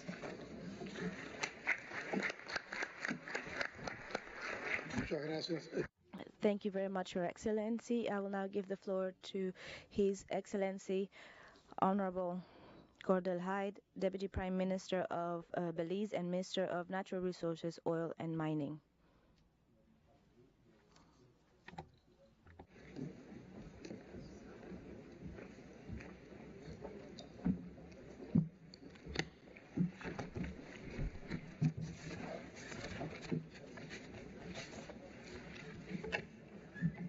Warmest greetings, President Diaz-Canel Bermudez. Thank you for the warm welcome to Havana and for the thoughtful and thorough preparations for this G77 plus China summit. Congratulations on your presidency of this august body of developing nations. I come here bearing nothing but appreciation and thanks for the people and government of Cuba on behalf of the people and government of Belize. You were so very instrumental and absolutely indispensable in Belize's long struggle for the right to self-determination and independence over 40 years ago. We would not have done it without you. Nelson Mandela once wrote that when the Cubans went to Africa, it was the first time a country had come from another continent, not to take away, but to help Africans to achieve their freedom. That is the Cuba we know. A country that gives beyond what it can afford. All you do is give and give to your brother and sister countries, whether it's scholarships, or doctors, or nurses, or medicine, or sports, or culture, or technology. You just keep on giving, and we in Belize and all over the South can never stop thanking you. You have a special place in the hearts of people all over the world. Heads of government, ministers, ambassadors, and all other participants, a very pleasant good evening. And it's an awesome evening when over 100 members of the G77 plus China can gather and agree on a way forward that prioritizes the use of science and technology and innovation for our collective development. But for meaningful development to take place, the existing international financial institutions and the developed world must reassess cruel and unfair classifications, give flesh to the world when it comes to pledges of grants and assistance for the developing world. Action must follow words. I mean, how much longer will we continue to see the damning and ominous effects of the climate crisis before the developed countries act with alacrity and decisiveness and instill a purpose that's required when our very existence is under threat? I mean, it's not like they don't know this. They know this. They speak this, but they don't do this. It is clear that we, the leaders of the developing countries, often understand the issues, crave the solutions, know the best practices, but individually, many times we are not able to afford those solutions. This topic is not new to us.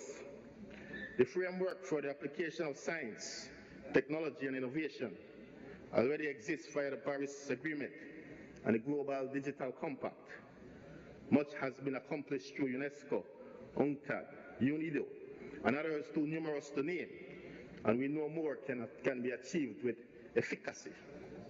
But that's the feel-good part of it.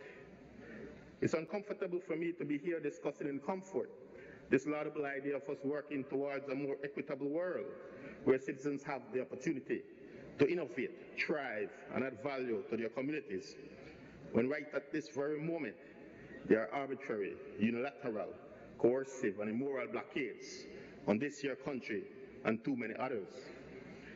These are barriers to development designed to sow rot at the roots. The question is, what will we do about this continued designation of Cuba as a state sponsor of terrorism and the eternal embargo imposed on the people of Cuba? The nefarious blockade against the people of Cuba are an affront to the humanitarian assistance offered across the world by this one small country. We've heard what Nelson Mandela wrote.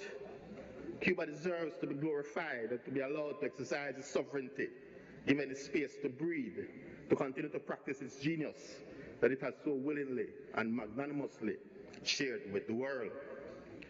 The world has seen a difference between the beautiful growth and development of a Cuba with somewhat relaxed measures and the present one overburdened with increasingly hardened and vile measures designed to inflict total pain and suffering on 11 million of the world's finest people.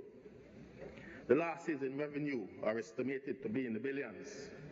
The losses caused by shortened lives and dramatically declining quality of life are incalculable. The embargo and wicked designation of state sponsor of terrorism must end. We meet at a deadly time for our peoples all over the developing world. A buffet of external and internal calamities breathe down our throats. The skyrocketing cost of living, mixed with crushing poverty, mixed with perennial low and no income, has been a deadly cocktail for our collective people of the South. It's like we're a downhill march to perdition. It's like the end is nigh and we can't really do anything about it. And I don't believe that. We can, but we must do it together. And that is why this summit is all the more heartwarming and encouraging. We must do it together, not separately, together. I grudgingly concede that we must put on record our demand for greater representation in global decision-making, the need to close the gender-digital divide, the need for the fulfillment of pledged assistance for the development of the South, and the need to confront the brain drain of our specialized human resources. Although we know that historically they have not heeded these calls, but we put on record because it's the right thing to do. And the leaders of the North say they're about the right things, but perhaps they may surprise us and oblige us this time, this one time. But if they don't, and they probably won't, we have ourselves, all 134 of us. And we have the awesomely brilliant example of Cuba, who has risen to miraculous heights in science and technology and biotechnology, despite the wickedly cruel blockade and the classification of a state that sponsors terrorism. It's indicative of what we can do, what we can be, if we harness all we have together. Imagine if we join all the brilliant energies and genius in our midst and galvanize us as one and try to bring ourselves up together and not wait on anyone else to do it for us. We do it for ourselves. We've seen what these people have done to Haiti for the last 220 years. We've seen what they've done to Cuba for the last 60 years. It defies our logic. It defies our right thinking. It defies our Christian and Islamic principles. It just smacks of racism and beliefs of entitlement and a contravention of the human aspiration to be independent, to be free, to exercise the right to self-determination. We've seen this mindset prevail over hundreds of years of slavery, while millions of lives were senselessly destroyed by this genocide against our people. That is what we are fighting. This tendency of the developed world to claim hegemony and to want to maintain it at any cost. And with that comes this sense of entitlement that somehow this elevation, this classification as the developed world is a gift from God, a modern day papal decree. We cannot wait on a reversal of that mindset. We must do it ourselves, but we must do it together. It is together our ancestors were able to endure and survive 300 years of slavery. It was together we were able to endure and survive 150 years of colonialism. But now we must deepen and widen that togetherness, because as one country we can't, but together, all 134 of us developing countries, we can. We can close the gap. We can lift ourselves up. Individually, we all have some great ideas and technological practices. Bring those together in the spirit of sharing, a la Cuba and Venezuela, and we have a bona fide galaxy of genius. It's great to put it on record, the need for the developed world to aid the developing world with equitable access, but very mindful of the historical reality. We must do for ourselves, or else the time is now. Thank you very much.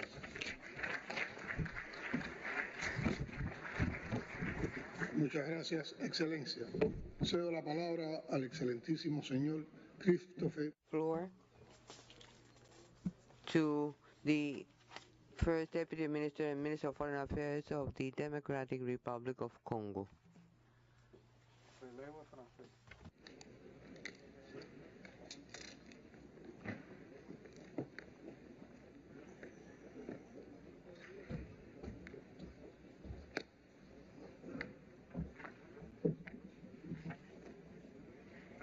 Excellences, Monsieur.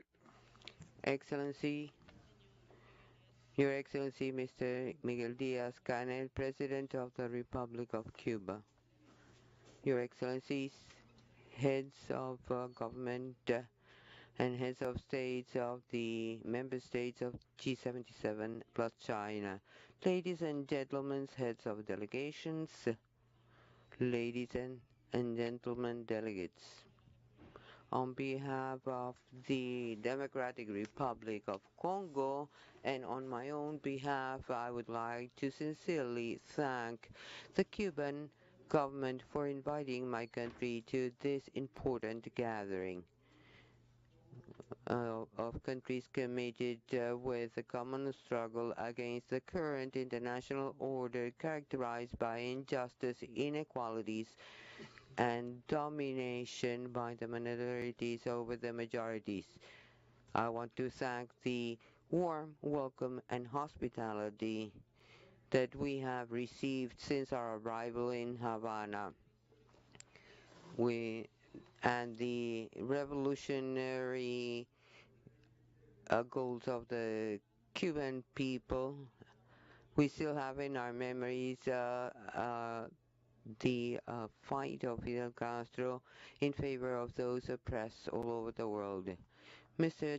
President, the history of humankind has witnessed that science, technology, and innovation are a key part of development, and it models its destinies. In fact, science develops human intelligence and builds capacity. Innovation uses scientific knowledge to produce technology that is useful to build the world. In fact, the G77 plus China can not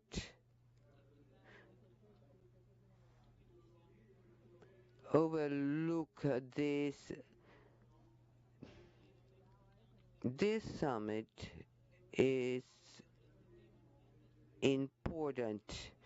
Those who have spoke before me have expressed their concerns regarding current development challenges for G77 member states. Our problems are well known.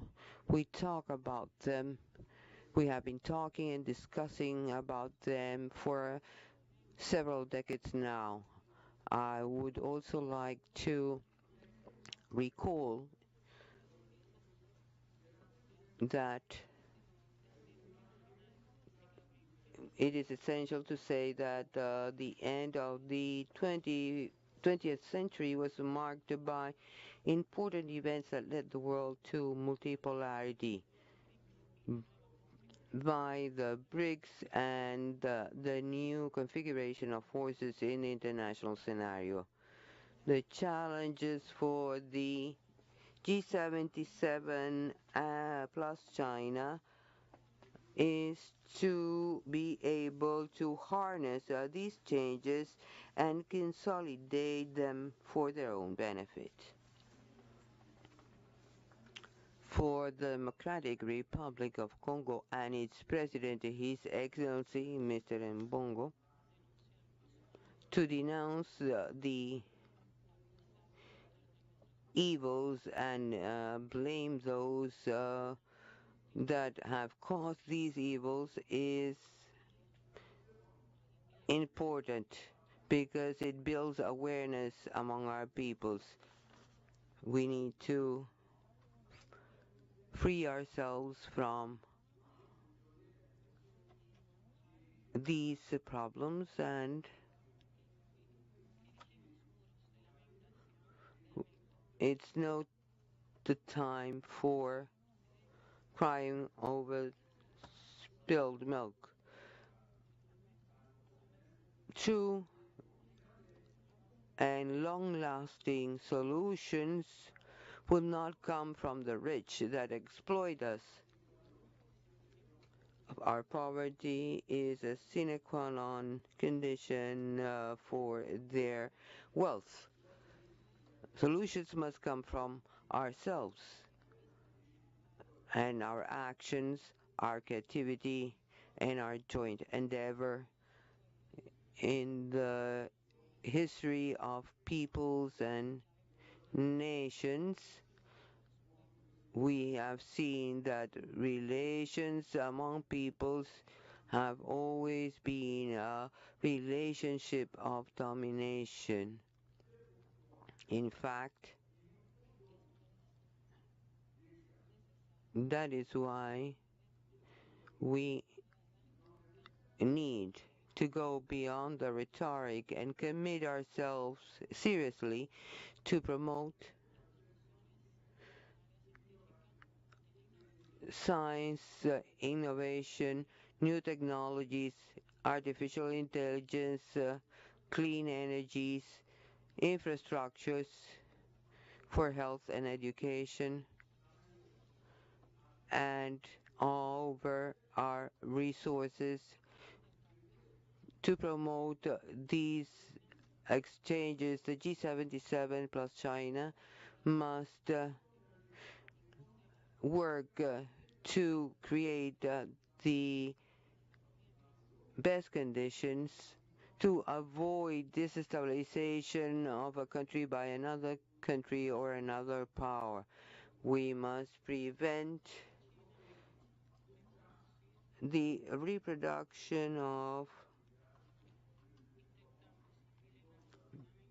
these unequal exchanges that we regret within our group, of which we have been victim. We cannot be trapped by the ambition. We must cooperate among ourselves.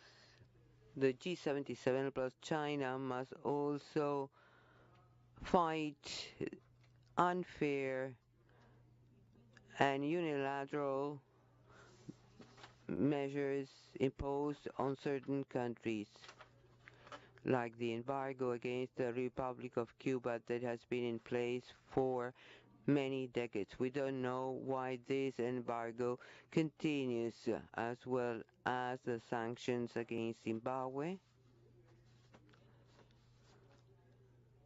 due to developments that have long passed.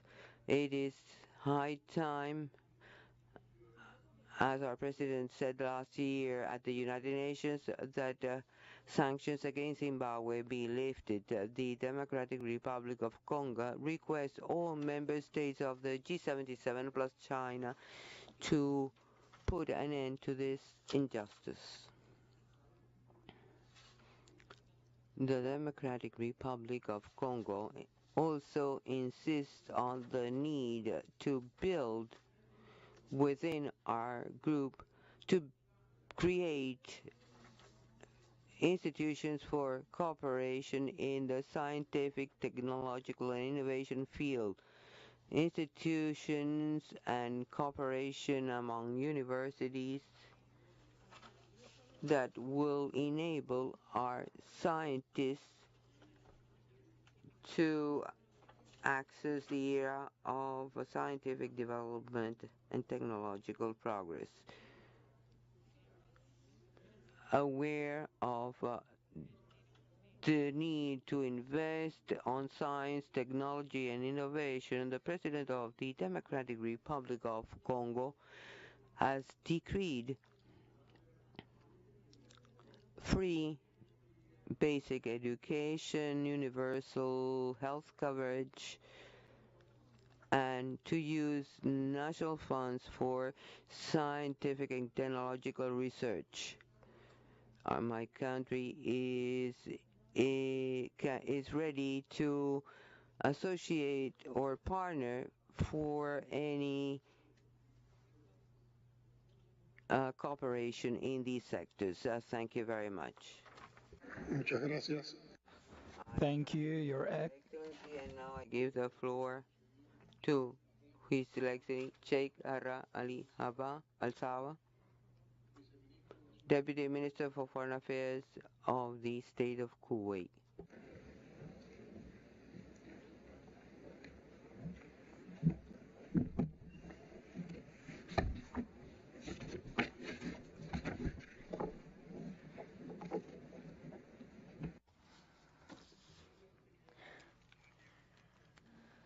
Your Excellency Miguel Diaz-Canel, the President of the Republic of Cuba, Your Excellencies, Highnesses, ladies and gentlemen, peace be upon you all. At the outset, I would like to convey to you the greetings of His Highness Sheikh. First, I would like to, before I start, I would like to express my condolences to our brotherly countries, Morocco and Libya, for the disaster that hit their country, and we wish that they recover speedily. I would like to convey to you the greetings of His Highness Sheikh Nawaf Al-Ahmed Al-Jaber, the Emir of the State of Kuwait, and to express our sincerest thanks and appreciation to the leadership, government, and people to the Republic of Cuba for the hospitality and warm welcome we have received, as well as the appreciated efforts expended in the distinguished preparation and organization of this critically important forum. This summit is convening working to affirm the important and pivotal role of science, technology, and innovation in enabling our countries to confront existent and emerging challenges to achieve sustainable development and ensure that no one is left behind, which is the role that the State of Kuwait has believed and still believes in, and considered as a pivotal building block from which the promising generations capable of innovation and facing up to the waves of challenging, ravaging us proceed with a steady and confident footing. There is no doubt that our meeting today comes amidst extremely delicate circumstances, where it has become imperative to embody words with actions in terms of moving forward towards concrete joint work, leading to innovative and creative solutions derived from science and technology, aiming to overcome the challenges and obstacles of development that prevented the full implementation of the 2030 Sustainable Development Agenda. Your Excellencies and Highnesses,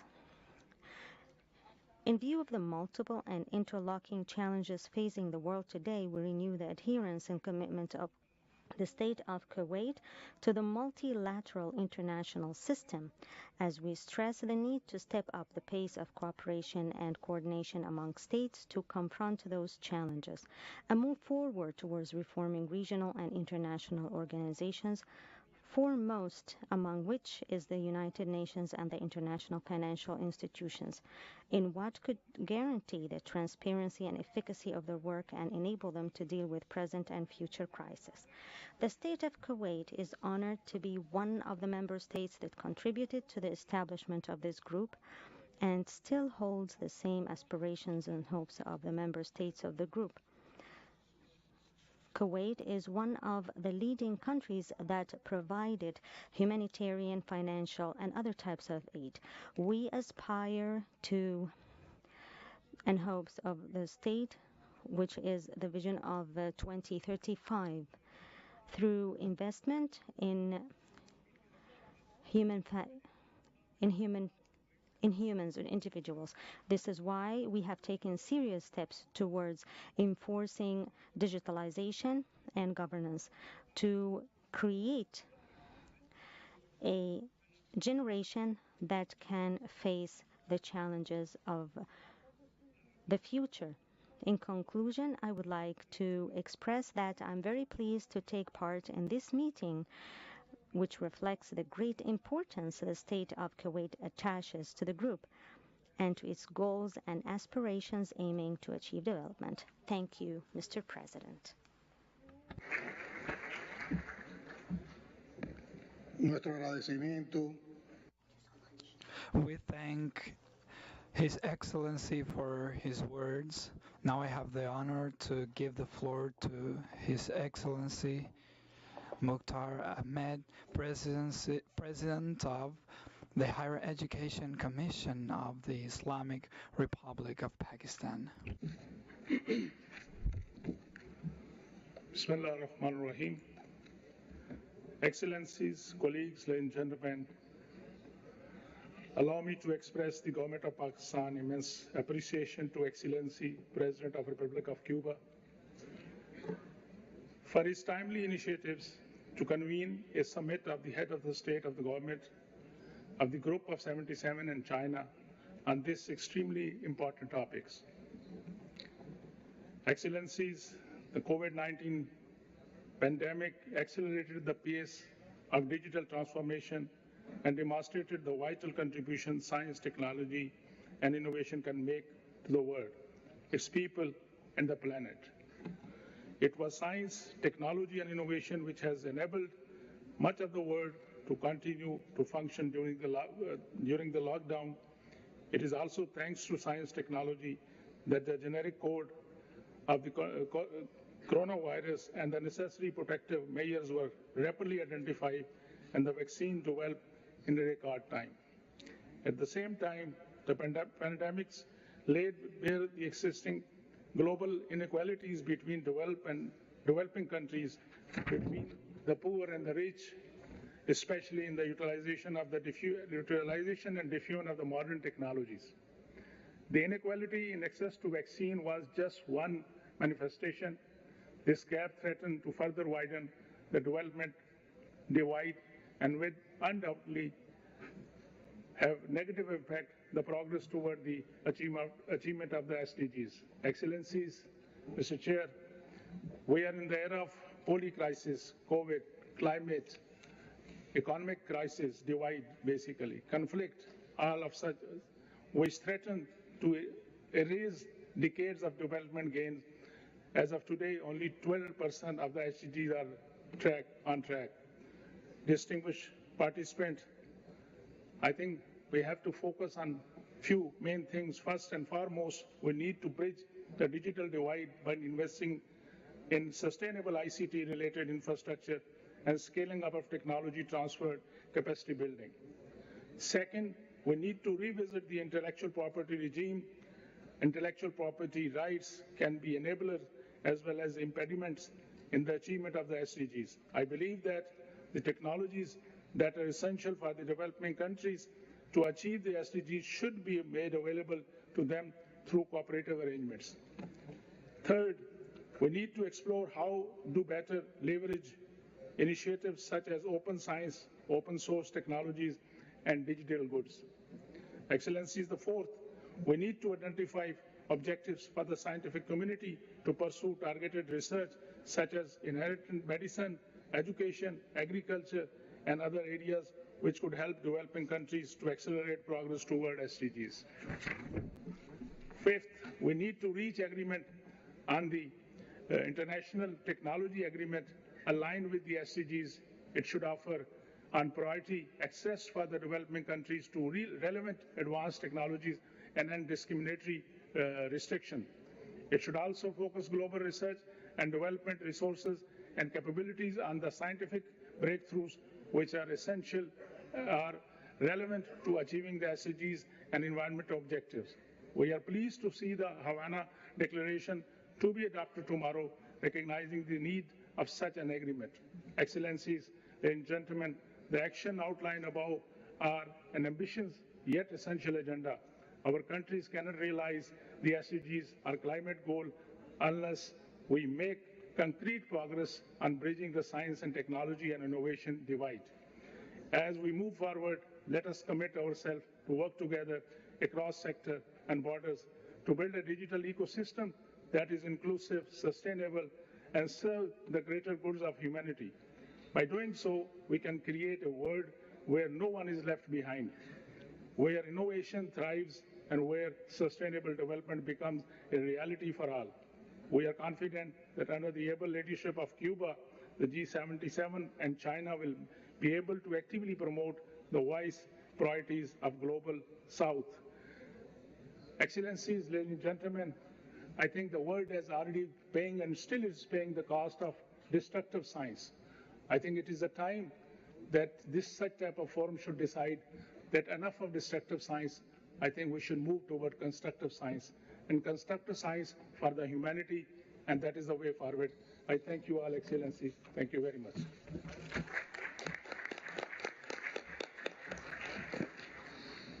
Bueno, with this last statement, which we thank, we conclude the speakers of today's session, and we're going to resume the general debate tomorrow, the 16th of September. We thank you all for your attention, your participation in the debate, and the warm words towards the chair.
you.